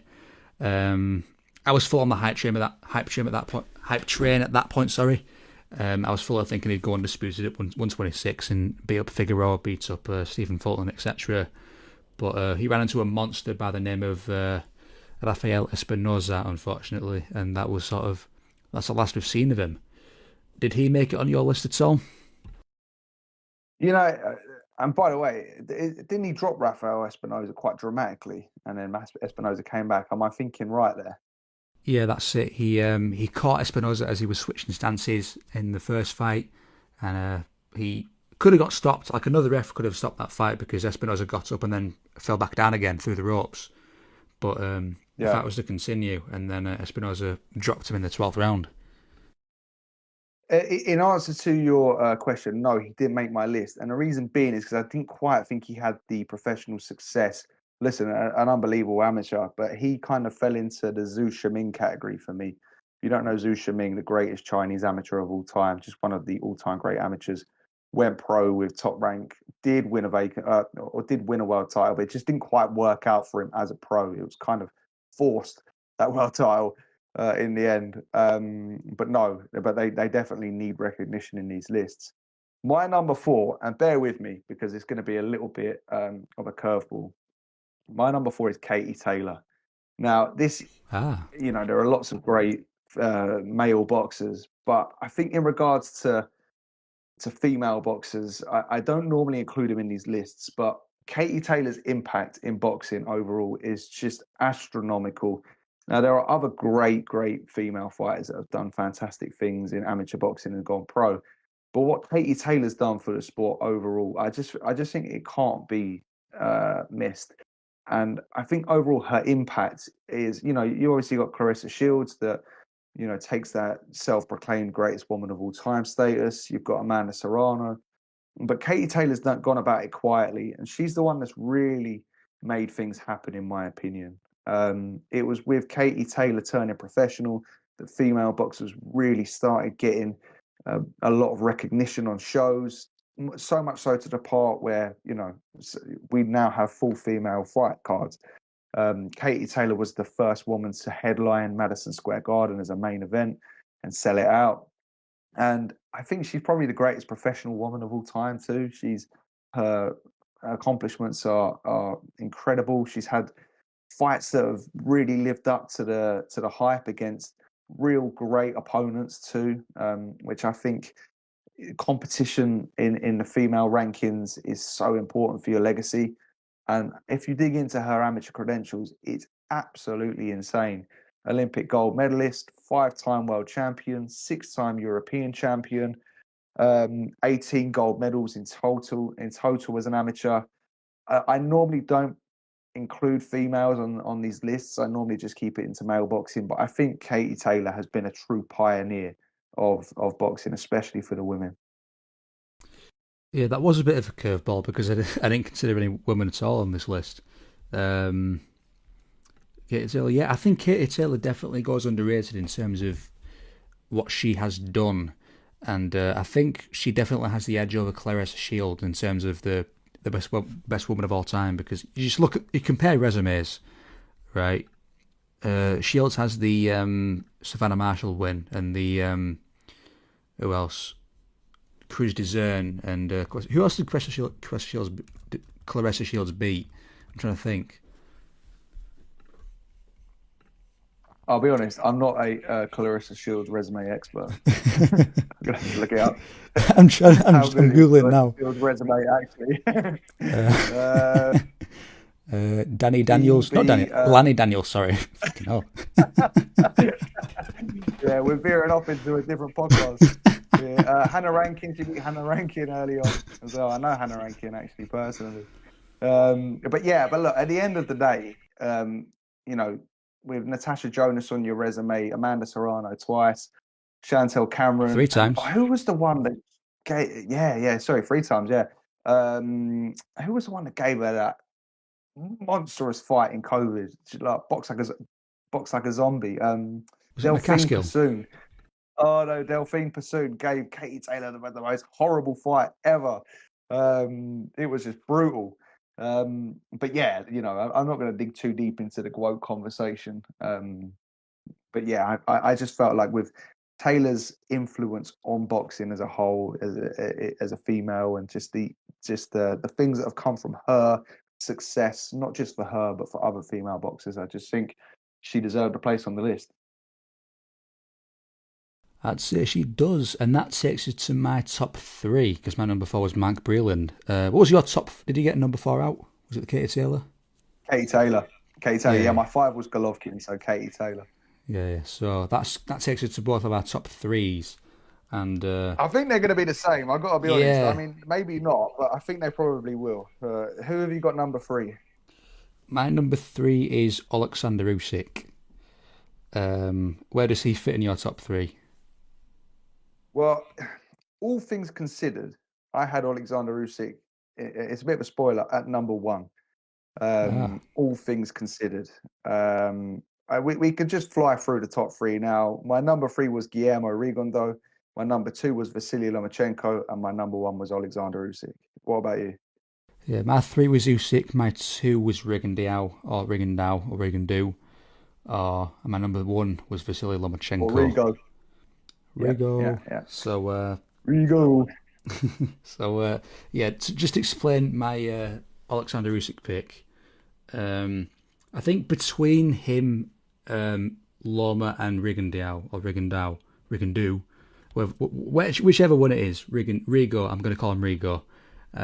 Yeah, I think he did have maybe the least decorated amateur career out of the three, but definitely no by doubt. far had the best professional run out of the three. So I can see why he's number one. Um, in terms of what he did as an amateur, he was a gold medalist in the 2008 Olympics, I believe it was. Um, 2012. 2012, yeah, he did, sorry. Beat the likes of Joe Joyce, beat the likes of Lenier Perro, Arsengula Mirian, Badu Jack, Ronald Gavril, Sergey Devianchenko.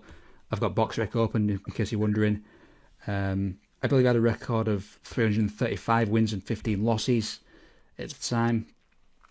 Incredible amateur, and for that reason, he also became arguably the best, one of the best of all time, the best of this generation potentially.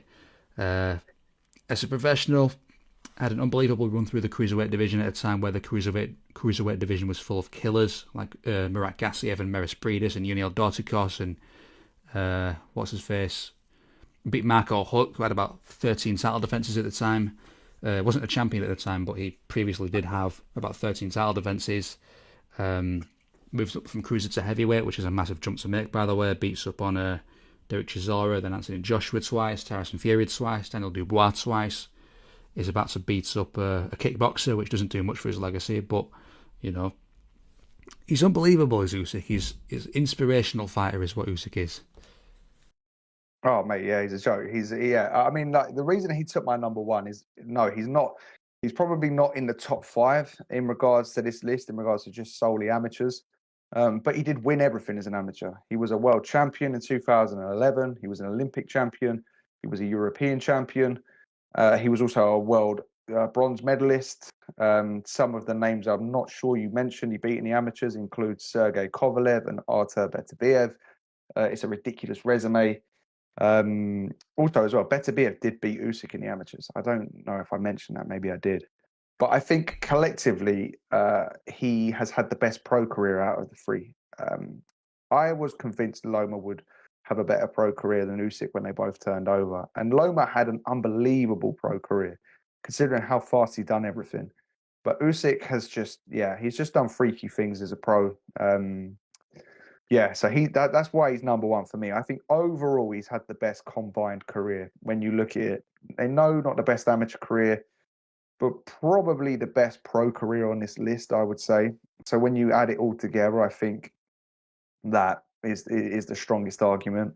Loma would probably be the strongest case of toppling Usyk because his amateur career was insane.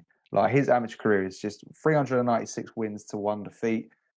2-time Olympic gold medalist, 2-time world champion, I believe a 2-time European medalist. No, just a 1 European champion, but also a world silver medal, which is where he lost his sole defeat to, the guy's name evades me right now, Albert Selimov, and then avenged that defeat twice. And with Loma as well, you got to think like earliest world title fight ever, joint fastest world champion against a really, really, really good Gary Russell, 2 division champion in record time. Absolutely beat the brakes off Rocky Martinez, who was a fairly tough fighter that wasn't easy to dominate him the way Loma did. 3 division champion against, in my opinion, a very underrated Jorge Linares in the peak of his powers. Wins over Rigondo, wins over Nicholas Walters, wins over my old manager Anthony Crolla. But just a great fighter. And Rigondo as well. I mean, what a fighter! A lot more amateur fights than those 2 as well. It's worth noting. And the record tally, I'm going to have to go on Wikipedia as I go to get the record tally up because it's so decorated. But as a pro, probably one of the most avoided fighters of the modern era. No one in that division around the time it was Frampton was about, Santa Cruz was about. No one wanted anything to do with Rigondo. Not the most enjoyable fighter to watch. I wouldn't say enjoyable, exciting.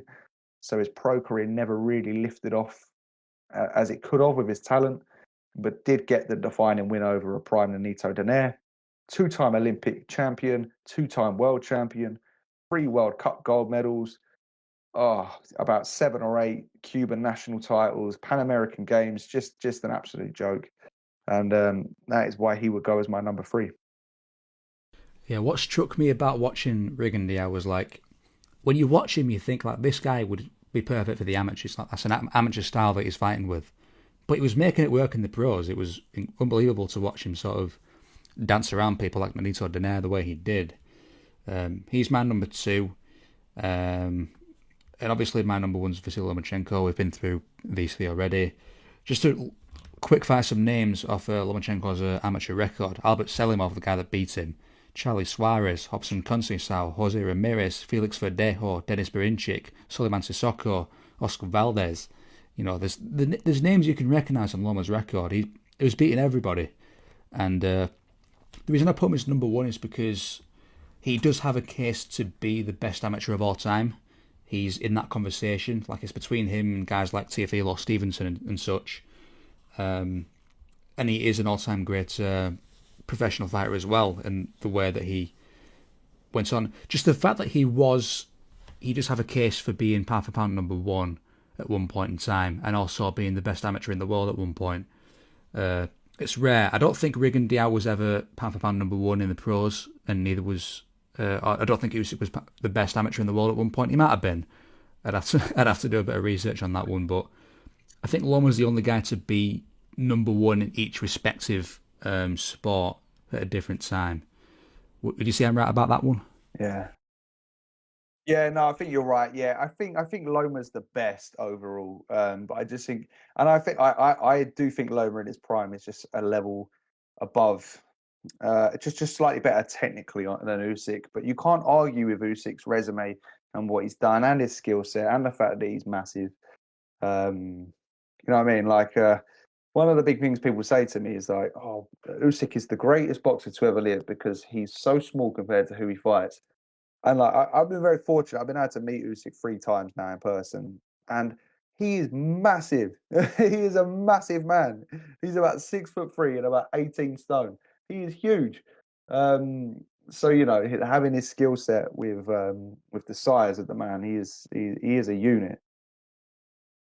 He is indeed, and I believe that caps us off for our list. Just to sort of recap what it was, because we listed it off in a bit of a weird order. Yeah, my 10 just in any particular order was Roy Jones, Beterbiev, Sugar Ray Leonard, Triple G, Robeisy Ramirez, Mark Breland, Oscar De La Hoya, and the top three was Usyk, Rigo, and Loma. What did you have? You do know people are going to listen to that on its own and say, "You are a casual. How do you have Loma as the best boxer of all time?" My number 10 was Beterbiev. Number 9, Kostya. Number 8, Laszlo Pat. Number 7, Nino Benvenuti. Number 6, Mark Breland. Number 5, Gennady Golovkin. Number 4, Katie Taylor. Number 3, Guillermo Rigondeaux. And number 2, Vasily Lomachenko. And number 1, the greatest boxer in regards to a combined amateur and professional career overall, Alexander Usyk. Wonderful. And I think that perfectly segues into next weekend because Alexander Usyk is fighting again. And it's a tricky fight to call. Like, you don't know who's going to win, really. Like, between Usyk and this fella, Rico Verhoeven. Who do you think's going to win this fight? Usyk. Why? Yeah, Usyk. Well, listen, these crossover fights, they're starting to grate me a little bit as a boxing fan, and also as a boxer as well. I gotta be honest, right? The amount and look, Rico Verhoeven is obviously one of the great kickboxers. Francis Ngannou is obviously one of the great MMA fighters, right? Crossover boxing. Conor McGregor is one of the standout mixed martial artists at the time that he boxed Floyd Mayweather. I do understand the intrigue in these fights to a certain level. I do think it's getting boring. I don't recall a another fighter coming over and beating a boxer, or even looking like they'll beat a boxer. Don't get me wrong, Francis Ngannou did give Tyson Fury a good fight, a very good fight. But I still think Tyson Fury won that fight by the skin of his teeth. Actually, I do have to say that. But I think this whole crossover boxing thing is just getting a bit boring now. I don't think it's great for fighters' legacies. Also, we've obviously got Jake Paul, Anthony Joshua as well. Chuck that in the mix. Jake Paul, Mike Tyson. Yeah, I just not a major fan of it. I don't mind fighters doing it when they're, you know, in the rankings and but there's not much going on in regards to titles. But when you're an active champion, I just don't think it's right keeping the belts, especially when you only fight sort of once a year. Keeping the belts occupied with someone that's either making their debut or has had one fight as a pro. Yeah, I don't know. I'm just not a big fan. I think as a fighter myself, when I was professional, I was absolutely dying for opportunities on big stages. Whenever big fights would come, I would take them. They would either fall through, or I would win them in some cases. And I just always found that of recent times, promoters have their eyes on these crossover fights, these misfits fights, and I personally found that difficult. I personally found that the diversion to misfits um, made it a little trickier building your name and getting a fight. It obviously wasn't impossible, but it just diverts the attention away. Not for the fans. The fans will like to see that, but it's energy poured into something else in boxing. And yeah, I'm just not a big fan. I think what Usyk's done in his career has been absolutely phenomenal. If anyone has earned the right to have a fight like this in the current landscape, it's probably Naoya Inoue, to be honest, because he's just boxed everyone too. But Usyk is a front runner for that. just on the hard road he's taken across multiple divisions, fighting in opponents' backyards. This will be another country he fights in Egypt. But yeah, I mean, I don't know. What do you think, Evan? My take on the influencer / crossover scene is I'm absolutely okay with something like Floyd Mayweather versus Conor McGregor for the sheer fact that Floyd Mayweather was actually retired technically, and he gave up his titles at that point, so that wasn't for a world title. He wasn't a defending world champion after fighting Andre Berto, so he could have done whatever at that point, and then it's fine. And then obviously everything after that is not a professional fight. I was also somewhat okay with Jake Paul and Anthony Joshua, simply for the fact that if it wasn't Jake Paul, it would have been a guy like Christian Prenga or a guy like Cassius Chaney, who he was supposed to fight at the time. Do you know what I mean? Like if it was between a guy like Christian Prenga or Cassius Chaney or a guy like Jake Paul, it's a certified win either way. Like, you know who's going to win. It's a tune-up fight. That's the reality of boxing. We have tune-up fights. You might as well make it a big, massive blockbuster event like a Jake Paul versus Anthony Joshua was. What I don't like is when you have an active world champion with all 4 of the belts who's got contenders who are dying to fight for it, like Ajit Kabayel in particular, who really wants to get that fight, who's being passed up because he wants to put on a circus fight against a kickboxer. Now, I would be more okay with this. I'm going to say this. I would be more okay with this if it was like a mixed rules fight. Like, let's say the first round is boxing, the second round's kickboxing, then third round's back to boxing, fourth round kickboxing. So we have like a sort of mixed rules sort of edge to make it competitive. We saw the same thing with I don't know if you saw this because you're not much of an MMA fan, but Demetrius Johnson fought one of the best Muay Thai fighters of all time, Rod Sang, in a mixed rules fight. The first fight was a Muay Thai round. The second was MMA, and it was a great event. It was a great, intriguing sort of circus thing because, I mean, obviously, naturally, Rod Sang was way ahead in the Muay Thai round, and then when the second round came and it was MMA, DJ just took him down and submitted him quite easily. But there was still that intrigue of seeing what it would look like with Rod Sang or Demetrius Johnson in a Muay Thai fight against the best Muay Thai fighter in the world. There's no intrigue here with Rico versus Usyk because we just know he's going to lose to Usyk in a boxing match. We know that's going to happen. And technically, I'm not supposed to be saying this because I'm partnered with DAZN now, and I'm supposed to be promoting it and giving this bloody promo code. By the way, if you're going to buy that pay-per-view, use a promo. If you're going to buy this unmissable fight that you have to see, what's he on the zone? If you're going to buy it, there's a promo code in my name, EVBoxing20, and you get 20% off the pay-per-view if you happen to buy it. I have the same as well, so don't buy Evans and buy mine. It's going to be a great fight. Yeah, it's a. Anyway, back to slagging it off. Anyway, fucking shit fight, terrible fight. I don't want to see it at all. It's not the sort of. It's not. I'm much more interested in the undercard, to be honest. I mean, who's on the undercard? Let me just refresh. Who's fighting on that card? I gotta be honest. I haven't really taken a look at it. I'd imagine it's a Riyadh season fight, isn't it? So I would imagine it's probably got quite a good undercard. I do. There's some good fights. There's Richard Torres Jr. versus Frank Sanchez. That's a good fight. Oh yeah, that is a good fight. Yeah. We also have Jack Catterall versus Shakram Gyasov, which is a title eliminator bout. Hamza Shiraz is going to walk fighting for the world title. Yeah, he's going to walk over this guy, Alan Begic. Don't know who that is. Hirota, very good Japanese talent from Japan. There's some saving graces to that card. There's with Sanchez Torres and Catterall Gyasov and seeing Shiraz in action. But I'm just saying, if there's like a good fight on, let's say there was like any other fight that was happening at the same time as Usyk verhoeven, like Robeisy Ramirez versus Kainosuke Kameda, I'd be switching over to watch Kameda versus Ramirez. Do you know what I mean? Yeah.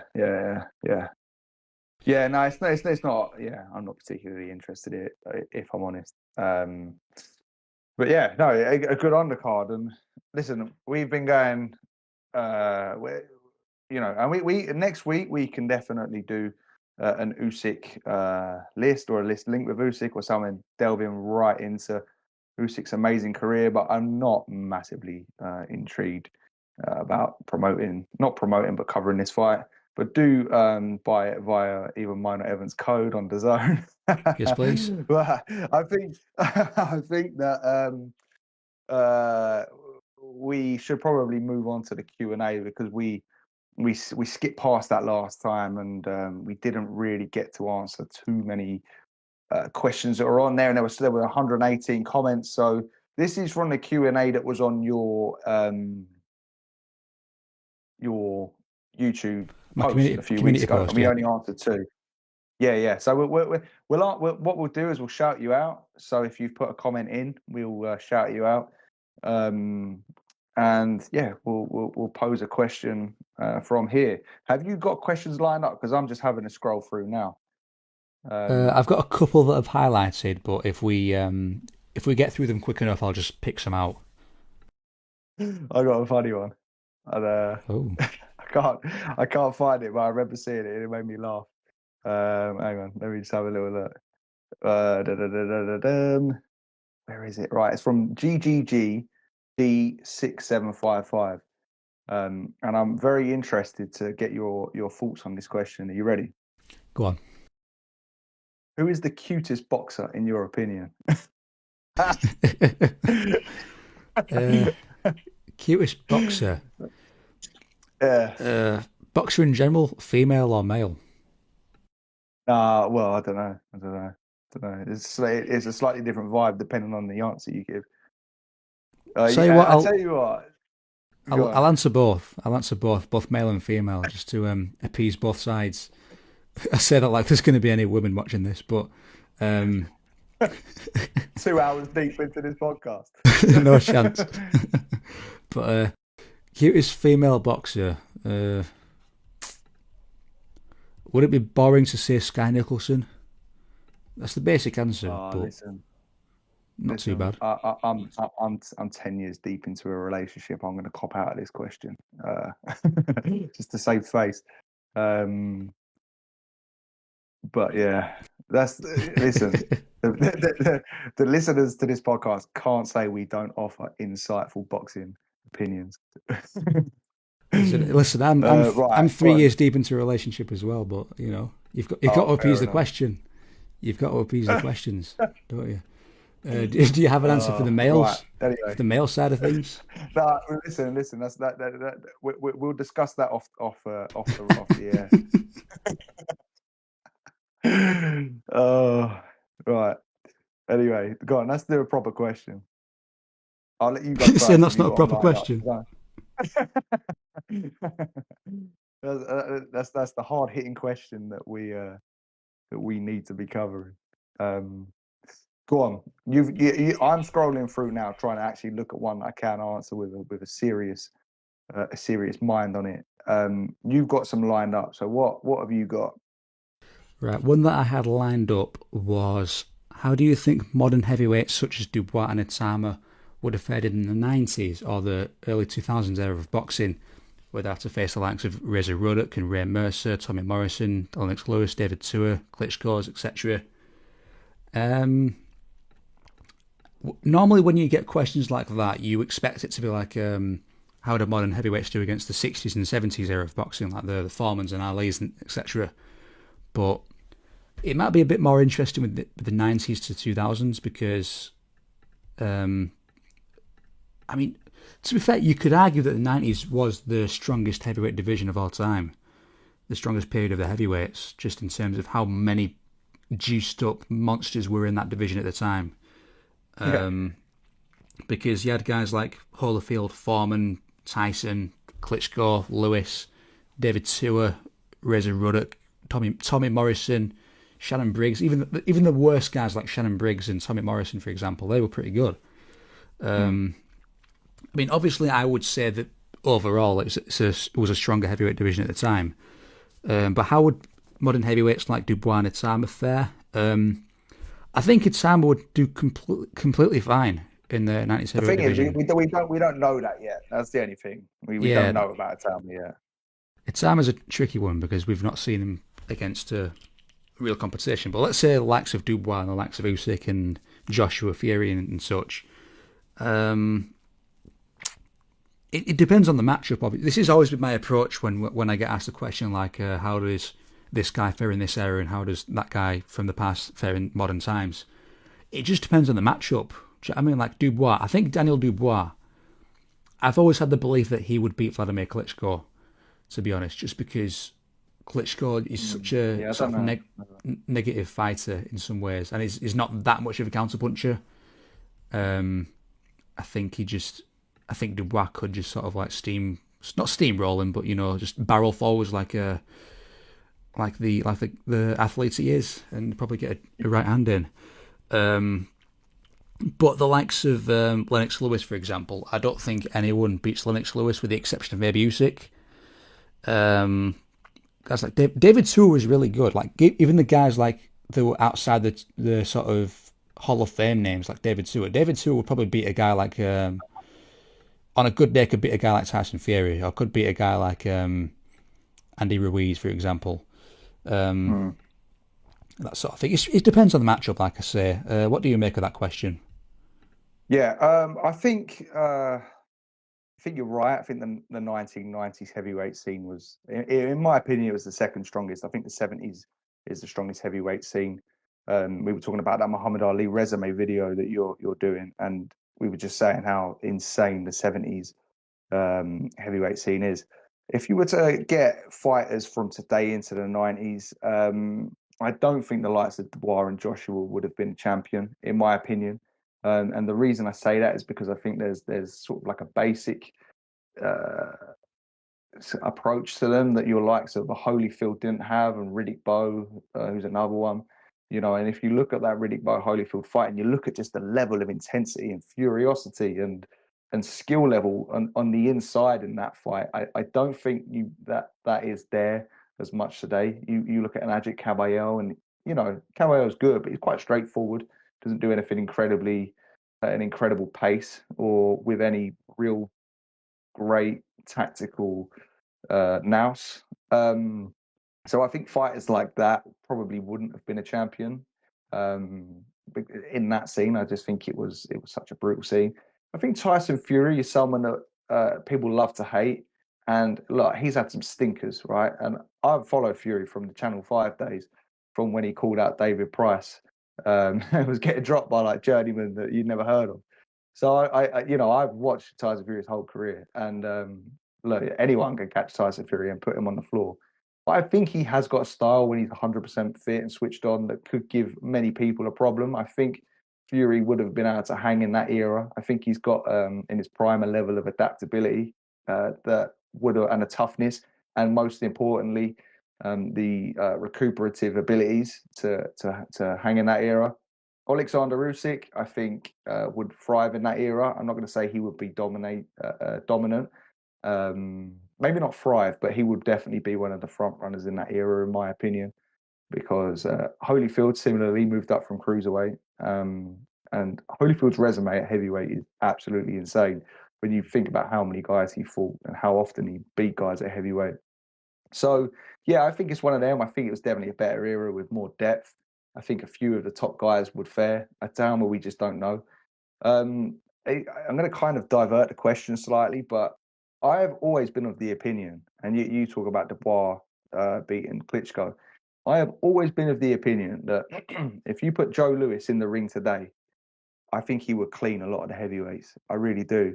And people are going to be like, "You're a nostalgia merchant. Oh, Joe Lewis was like 5'6". He never fought anyone. He fought bums. Blah blah blah." But the reason I say that is because I watch a lot of the old fighters, and Joe Lewis had perfect technique. He was 6'2", which is an inch shorter than Usyk, which Usyk going in and dominating the modern heavyweight division has completely silenced all of the people that bash you for nostalgia bias or whatever. basically saying that Muhammad Ali or someone of that ilk would be too small to dominate today because he quite literally has the same measurements as Muhammad Ali in height and reach and a similar weight.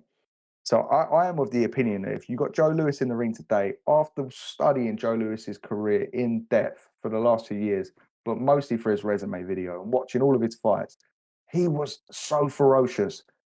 He was just incredibly technical, technically sound, technically astute. He was a killer. He was so loose, which other than Usyk and maybe Fury to a degree, you just don't see in the heavyweight division now. Unbelievably fast. And the big thing, the big misunderstanding is that, oh, but heavyweights weren't that big back then. Yes, that is true to a certain degree. The average heavyweight wasn't the size of Ajit Kabayel or the size of, I don't know, Zhilei Zhang today. But there were those big towering figures in every single era. Joe Louis beat a guy called Abe Simon, who was about 6'5", 6'6", 250 plus pounds, built like a Neanderthal. He beat him twice, he knocked him out. He beat Primo Carnera, who was an absolute monster of a man, 6'6", maybe 250 pounds. You can even go back to Sam Langford days in the 1910s. He beat the 6'8" Big Bill Tate. And Sam Langford was about 5'6", 5'7". So I'm of the opinion that you know, a lot of the old school heavyweights would be able to survive and thrive today. It's a bit of a detour, but yeah, those are my thoughts on that question. But yeah, I don't know if you've got any more you want to put on that, or you just want to move on. In terms of Joe Louis, I've always thought that Joe Louis would beat Muhammad Ali. To be honest, I think that's just a bad style for Ali. To be honest, because I know it's not really a modern heavyweight versus old heavyweight question because they're only about 20-something years apart. But I see that fight the same way I saw Marco Antonio Barrera versus Nassim Hamad going. Do you know what I mean? Like just fundamentals versus showmanship. Do you know what I mean? Because Joe Louis was a master of fundamentals. He had everything sort of toned down perfectly. And Muhammad Ali, I think he could sort of like, I think Joe Louis could catch Ali in between those shots at the right moments. Do I think he beats? Sorry, Sorry, go on. Sorry. does he No, go on. beat a guy like Alexander Usyk? I'm not sure. Just because I think at that point there is a size difference, and I think there isn't like a. I don't think the skill disparity is massive, to be honest. Like even if I would say Usyk's a bit better than Joe Louis skill wise, to be honest. Just on what we've seen him do, like the way he moves is such a more fluid way compared to Louis. And I'm not saying that Joe Louis was stiff. I'm just saying that in comparison, Yeah, I think Usyk moves better than Louis does, and he's also bigger at the same time. So it's hard for me to see Louis winning that fight in particular. But a guy like Ali or a guy like Deontay Wilder, for example, like Deontay Wilder in head-to-head matchups gets steamrolled by a lot of guys. Like yeah. a Ken Norton would stop Deontay Wilder, in my opinion. The thing is, like when I say I think Joe Louis would chin people today, I don't mean Usyk. You know what I mean? I don't. That's not what I mean. I'm not completely discouraged. Not discouraging, but slating this current crop. But I think if you put Joe Louis in with Daniel Dubois, I think Joe Louis would find that chin, and I think Joe Louis is furious, or Anthony Joshua, or Deontay Wilder, or Zhilei Zhang, or Ajit Kabayel. Do you know what I mean? I just think I'm not saying that the elite of the elite. I'm just saying I think it's a misinterpretation. And furthering on from what I said last week, I think a lot of it, people will just straight up accuse nostalgia bias. But I think just dismissing something like that would be nostalgia ignorance, because it would suggest to me you've never sat and watched a Joe Louis fight beyond a 2-minute highlight reel. And there was further on, just to this point, there was a comment on the YouTube post, and I can't remember exactly who it was. I'll see if I can get it up without putting the volume on. And someone commented on the video, basically saying, "But do you really think Sugar Ray Robinson will win today, seeing as he's not as?" I'll have to find it. Basically, it was saying, like, do you not think this guy wouldn't win today, as they just weren't as good back then? And I just thought, like, no, that's not what I'm saying. Like, they were as good. There are obviously advantages nowadays in regards to science, but yeah. Anyway, we're going to detour and we're going to do the same as last time and just spend too much time and get through one question. So let's move on. Yeah, just before I move on, I want to say I think we're deep enough in the podcast to start naming names, but I think I saw a question in the last podcast on the comments of it that said, "Well, imagine if you got a Jerry Jig onto the podcast and had a little debate with him about old fighters." Um, I don't see that going well for him, to be honest, because it's the sort of thing with I know. new boxing fans where they have such strong opinions about the old fighters, but they've never done the research into it. Do you know what I mean? Yeah, look, I ain't going to call anyone out in particular, but there are a lot of people now creating content that's bashing the old fighters. And that's easy to do. That is an easy thing to do because it doesn't take any research. You don't have to research the fighters. All you have to do is say, oh, I watched a highlight reel and these guys wouldn't survive. Um, but then, you know, I would have a discussion with anyone because I feel like I would be able to have a conversation and not show anyone up, but even be able to change their mind or expose a lack of research. Because if you look, I don't know, a Joe Lewis, for instance, you know, and look, my point isn't saying that Sam Langford would defeat anyone these days. You know what I mean? That's just it's not all Bob Fitzsimmons. You know what I mean? But or Jack Dempsey. But I think you get to a certain level, and I just think the ignorance just blinds people to it, and I think it's so difficult to do research on these fighters. But if you look at Joe Lewis, for instance, he beat I think 3 fighters off memory in his championship reign that were over 6'5". Buddy Bear, Primo Canera, and Abe Simon. 2 were the equivalent of modern size heavyweights today, big heavyweights. He beat a ton of punchers, all-time great punchers, Max Baer, Max Schmeling. He beat Slicksters, Jersey Joe Walcott via knockout. Like he's done everything. He's passed every test. And for someone to say like, yeah, basically, yeah, I think having been an amateur and a professional boxer myself, and been in the gym around world level fighters and have boxed top fighters as an amateur and pro, and I only trained the basics. Do you know what I mean? And the people around me only train the basics, and it works. And if you do what the old fighters did and you emulate their skills, it works. And most fighters these days are obsessing too much over strength and conditioning, in my opinion, and they're not getting taught the tricks the old fighters had, and you know, and the steroids and whatever, all of these things. But I don't think the sport has developed as much as people say, as much as other sports have, because it's a basic sport, it's a primitive sport, it requires a certain skill set, and the proof is in the pudding. Go watch a Salvador Sanchez, go watch a Rocky Marciano, look at the fitness of those guys. If you want to watch skills, go watch the clips of Charlie Burley, go and watch the clips of Jersey Joe Walcott, and watch the knockouts of Joe Lewis. You can even go back to like 1920s and watch Benny Leonard. Just he moved like a modern day fighter. Yeah, in my opinion, I think a lot of the growth of creators that just bash the old fighters is from an algorithm that just boosts negativity and just the lack of people in the game that will call them out and will have the research to call them out. But I have come to change that. Yeah, Yeah. you are. Yeah. Anyway, So I think I would go further into it, but I think that's a bit too much in terms of the that conversation because we can go on forever. We can make a whole video about that one. yeah. Did you have a question in particular that you picked out? Yeah, that was your question, wasn't it? Yeah, I'm just scrolling through now. I'll have a little look through. I did have one, but I lost it. I think there was one that said who are the top 3 greatest boxers from each weight class. Well, listen, that's AJ Kumar Chauhan C4J.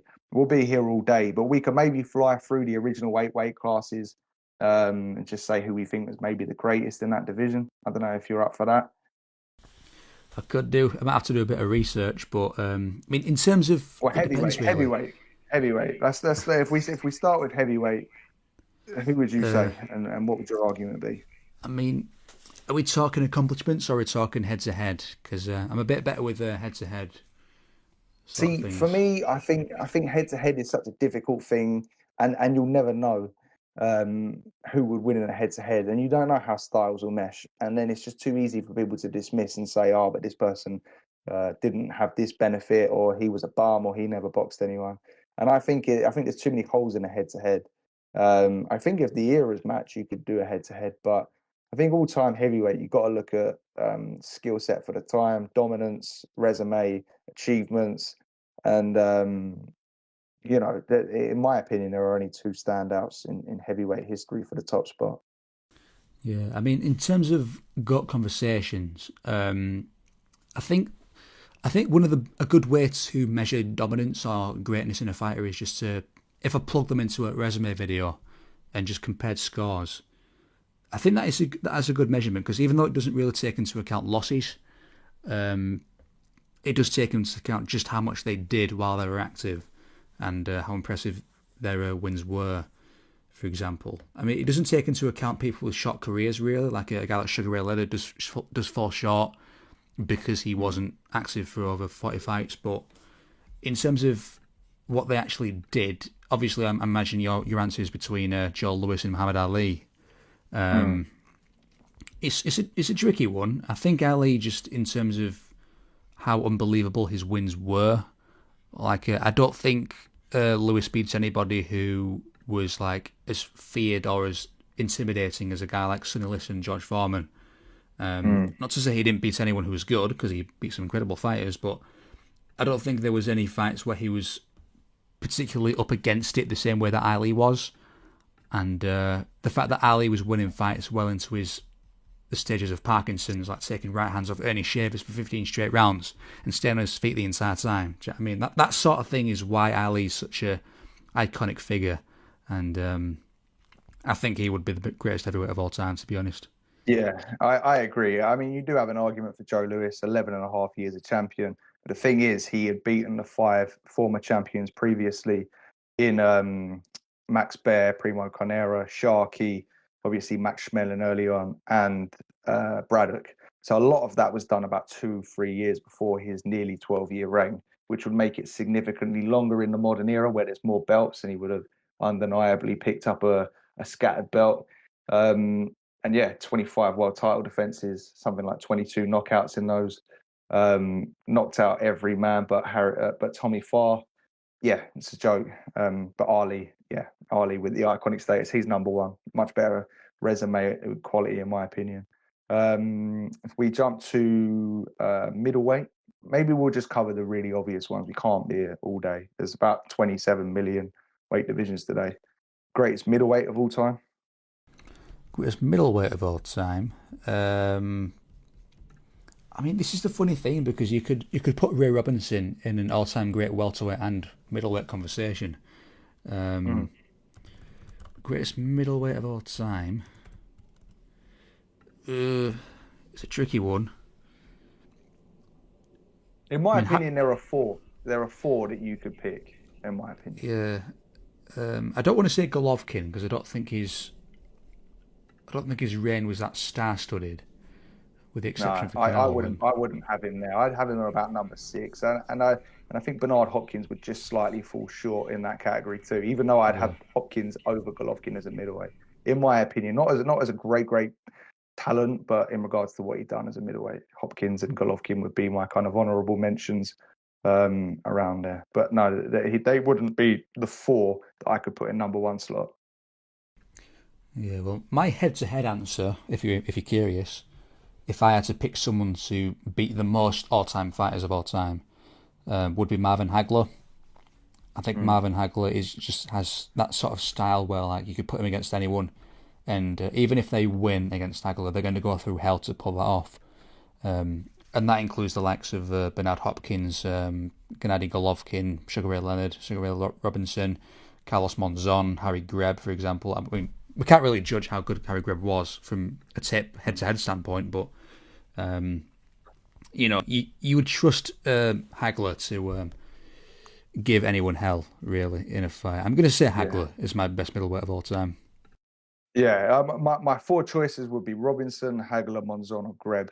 I would pick Harry Greb because I've done so much delving into Harry Greb, and it's just utterly ridiculous. And I'll try and make an argument out for why.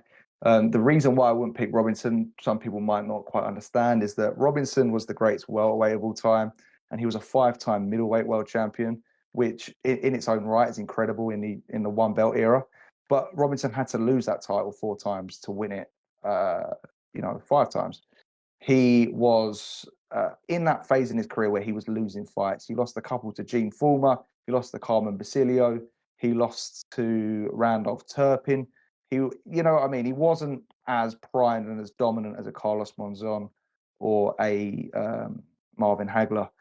Hagler would certainly be up there. I think he's probably the front runner for in regards to popularity too, but just the fights he won, John Mugabe, Tommy Hearns. Now I do think he lost to Sugar Ray Leonard. I do. I don't buy the robbery thing. I think Sugar Ray Leonard won the first 4 rounds. Hagler threw him away, and it wasn't like the most convincing win, but I do think he lost to Leonard. But nevertheless, like a great fighter with, Roberto Duran, Vito Antuofermo, I can't even remember, Malin Minter, Tony Simpson on his resume. Very diverse, underrated boxer. Had a really hard run to the title. Carlos Monzon, similarly, probably has a better case when you look at all things. He beat the great Rodrigo Valdez twice. Rodrigo Valdez was so good he stopped Benny Briscoe by a dirty knockout. He beat Nino Benvenuti twice by a knockout. Carlos Monzon, he beat Emil Griffith. I believe he beat him twice. He beat Jose Napoles. He beat Denny Moyer, off the top of my head, Jean-Claude Bautier, and just ruled for 7 years. Also beat Benny Briscoe, ruled for 7 years, but went 81 straight fights unbeaten. It's just a joke. But the reason Harry Greb would be my greatest middleweight of all time is because, there's not a single shred of footage on Greb, and it was coming up to a century to his death. But what Greg done was unbelievable. So as a middleweight, going 45-0 in 1 year, but consistently fighting up at heavyweight and light heavyweight, he has the greatest resume you've ever seen. And look, people can call me a nostalgia merchant, but if you look at a fighter like Mickey Walker, the tapes of Mickey Walker was ferocious, but a great fighter. Someone similarly that moved all the way up to heavyweight. Walker won the middleweight title too, light heavyweight title, and basically knocked out a load of heavyweight contenders. But if you look at Greb, the way he dominated such a scene, none of the others dominated like that. He beat the champion Johnny Wilson 4 times, Tommy Gibbons and Mike Gibbons 3-4 times. But he was also beating all the great light heavyweights and the heavyweights. He beat Mickey Walker. He beat Gene Tunney, the only guy to beat Gene Tunney. And we got no footage of Greb, but there's footage in pretty clear quality of about 12 of the people he beat. And I've done loads of videos on Greb. Yeah, just incredible. The most dominant fighter, blind in one eye, fought everyone, fought the black fighters of his era at a time where that was so easy not to do and most didn't. It lost once in about 110 fights in his prime. And he would be my greatest middleweight of all time. But I don't think we'll delve into the entire any more weight divisions because it's just too much. Yeah, that's enough. I've got another question to go into. Don't know how many more we want to go into after this. Should we do 2 more? Yeah, 2 more. We are guilty. 2 each or just 2 each or 1 each? Yeah. One more each. Yeah. I've got a question from Battlefront Boxing, who is actually my brother, commenting. Whoa!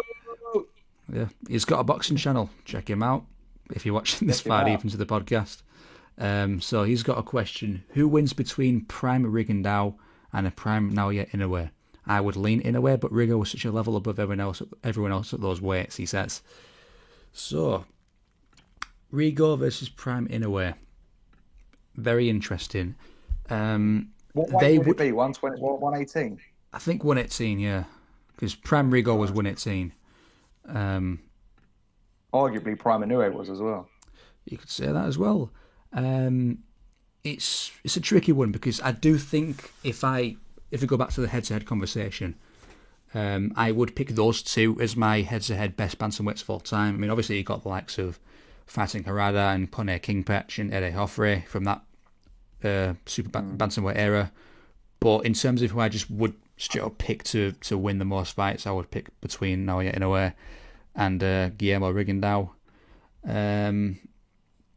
I have to say I'd lean Inoue just on finishing ability.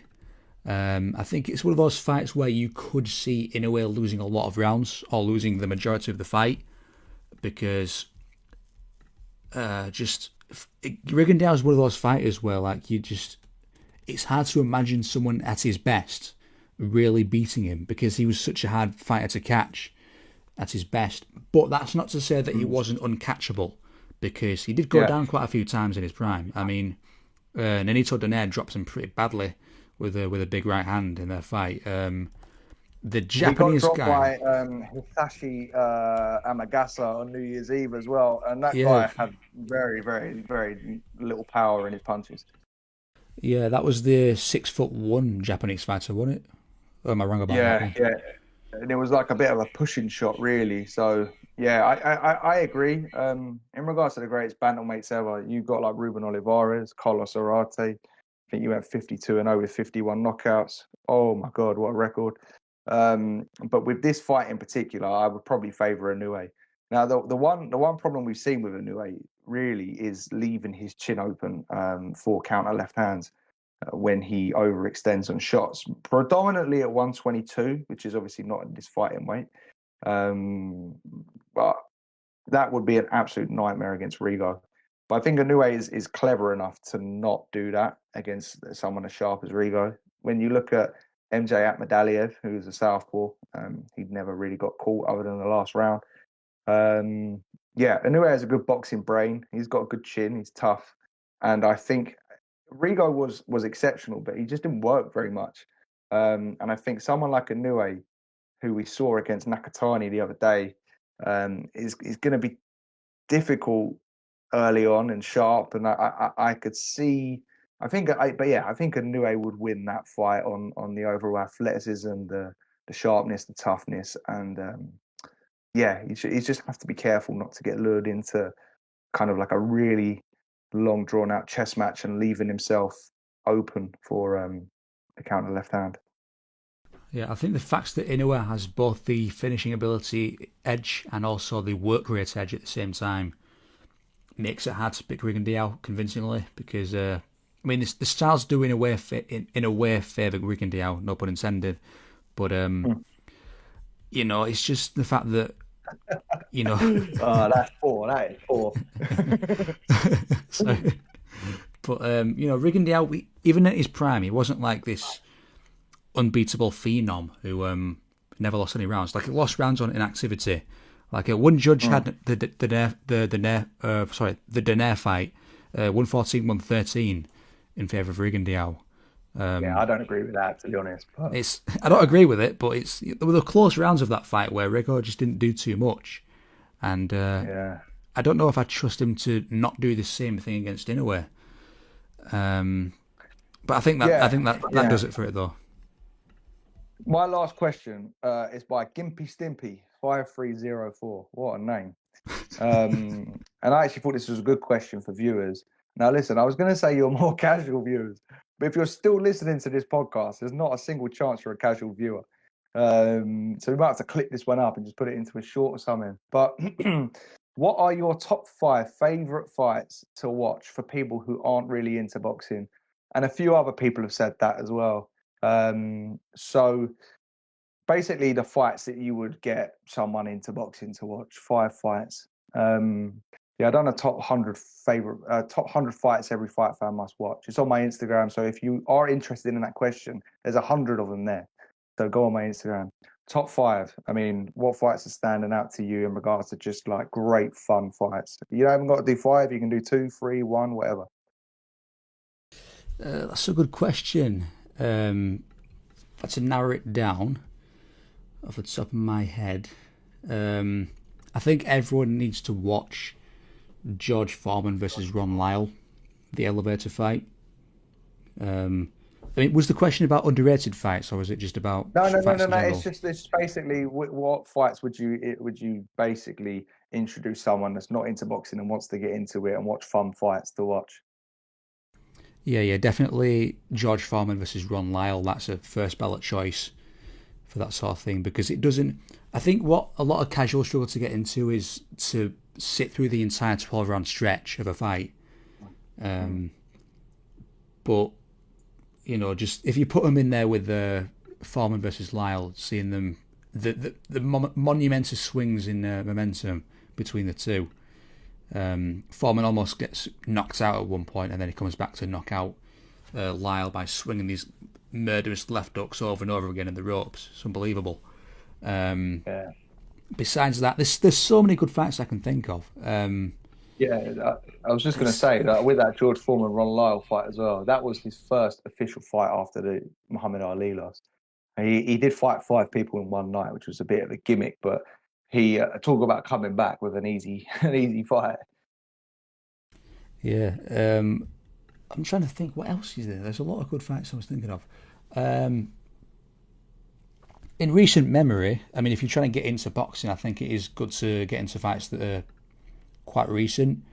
Fights like one fight that I think is really underrated in recent memory is Luis Neri versus Azat Hovhannisyan. Mm. That was a really good fight in my opinion.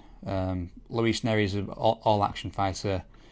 Just is a he's every Luis Neri fight is a war basically, except for Carlos Castro. Besides that, I'm going to take the question over to you because I'm struggling to Yeah, think of one in the top of that's my head. fine. I mean, if I was going to give you 5 fights that I think you should just watch, just for pure excitement, just for like, oh my god, um, George Foreman, Ron Lyle, that's top of the list. It's not number one, but it's top of the list. It's 2 of the hardest punching heavyweights of all time, just swinging at each other from basically the get go. Arturo Gatti versus Mickey Ward, the entire trilogy, but number one. I like to think that I've watched pretty much every fight that's worth watching in doing these lists and accumulating footage for the 100 greatest fights of all time. It's the best fight I've ever seen over and over and over again. Gatti Ward 1 is a must watch. It's number one on my list. Marvin Hagler versus Tommy Hearns, 3 rounds of just utter chaos between 2 legendary punchers at the absolute highest level. It's just 8 minutes of just war. Um, those would be 3. I think if you want just a 12 round non-stop, absolutely crazy back and forth with nothing but hatred in the shots, Marco Antonio Barrera versus Eric Morales. That is just an absolutely incredible fight, absolutely insane. And this isn't actually one that I think the casuals will know about as much. And when I say casual, I really don't mean that in a negative way. I mean that as I will try and expand the knowledge into a more hardcore sort of point of view. But one fight I think everyone should watch, and it's my second greatest fight of all time. I have it over Duran versus Leonard. I have it over Ali versus Frazier. I have it over Hagler versus Hearns. I only have it below Gatti Ward 1. Is Rafael Lemon versus Bobby Chacon, number 4. It's 15 rounds, and it is one of the most brutal fights you'll ever see for the super featherweight world titles. Now, these guys were not the elite of the elite. You had Alexis Arguello around these years, maybe just a bit before, who beat these guys. He was the top dog. But, oh my God, these fights are just unbelievable, the amount of punishment these guys ship. They both get dropped. It's constant back and forth, like brutal punches. There's a knockdown, a vital knockdown in the last 15 seconds of round 15. The best round is round 14, where they're just going at each other, but every round is unbelievable. So that would certainly be one. And Bobby Chacon was like the Arturo Gatti of his era. He also boxed a guy called Cornelius Boza Edwards for the title. And these are very high level fights too. And that similarly was just as good. But yeah, those would be the 5 fights I would say: Gatti Ward, Hagler Hearns, Barrera Morales, former Lyle and Lomon versus Chukhadzian in regards to just the greatest, oh my God, fights I've ever seen. But there's so many. Do you know what I mean? Go look at my Instagram at the top 100 fights you must watch. There's so many fights on there. Yeah, I don't know why I didn't think of Gatti Ward immediately in terms of the best Yeah, fights of all time. it's Um, crazy, isn't it? I've actually Crazy. not seen the Bobby Chacon fight. I've heard of it. I've been told about it, but I've never actually seen it myself in its entirety. So I Oh, guess that's watch my it. What? homework. What? That's my homework for Watch it. today. That's I chuck a few fights out of there that people probably won't know that are like all time great, like crazy fights. So just to finish off, I mean that is the best of the ones that aren't as well known. There was a fighter in the 1940s and 50s called Carmen Basilio. He beat Sugar Ray Robinson for the middleweight title. He boxed Tony DeMarco, and Tony DeMarco absolutely beat the brakes off of Basilio for about 11 rounds. One of the worst beatings you've ever seen. And Basilio holds in there in, I think it was the 1950s fight of the decade. And another one is the great Archie Moore, who in his 40s boxed a huge guy and a massive puncher called Yvonne Durrell. And all of these are 15-round world title fights. And Durrell dropped him 4 times over a sustained beating, and I believe it went 11 rounds. And Archie Moore was about 44 years old, and it is the greatest comeback in boxing history. Moore is completely peppered, dropped constantly for around, I believe, 7 or 8 rounds. Yeah, so those, even if you just watch highlight reels of those fights, they are just the ultimate, oh my God. Yeah, modern day Arturo Gattis. And Carmen Basilio, I think that was one of 5 fight of the years in a row he had over the 15-round era, one of which was against Sugar Ray Robinson. Do you know what I mean? It's just nuts, some of these stories. But anyway, that's enough information for today. Yep, I think that's going to wrap it up for the podcast. Now, we will see you again next Sunday after Usyk versus Verhoeven to do a bit of a weekend review and maybe think of another topic that involves Usyk and maybe some. Are you going to do that Q&A thing on your Instagram where you put your questions out and I'll do then? it. Yeah, I'll do that on my Instagram this week. I forgot to do it. Yeah, so if you've made it this far into the podcast, thank you again. I said the same thing last time, but sorry for the mix-up again with the which channel it's on, because it was going to be on mine initially, and then it changed to yours, and then it changed to mine again, and I think we finally settled on it being on Dan's channel actually, just because if it's going to be a weekly thing, might as well be on your channel. Yeah, that does it for the podcast, I believe. Thank you very much for watching, and any words from Dan Morley at all to sign off? No, mate, no, good podcast. Episode 3 in the books, and yeah, top man. Yeah, just make sure if you don't follow our other pages on Instagram, just type our names in, you'll get them up. Lovely. Thank you very much, and I will see you later. Goodbye.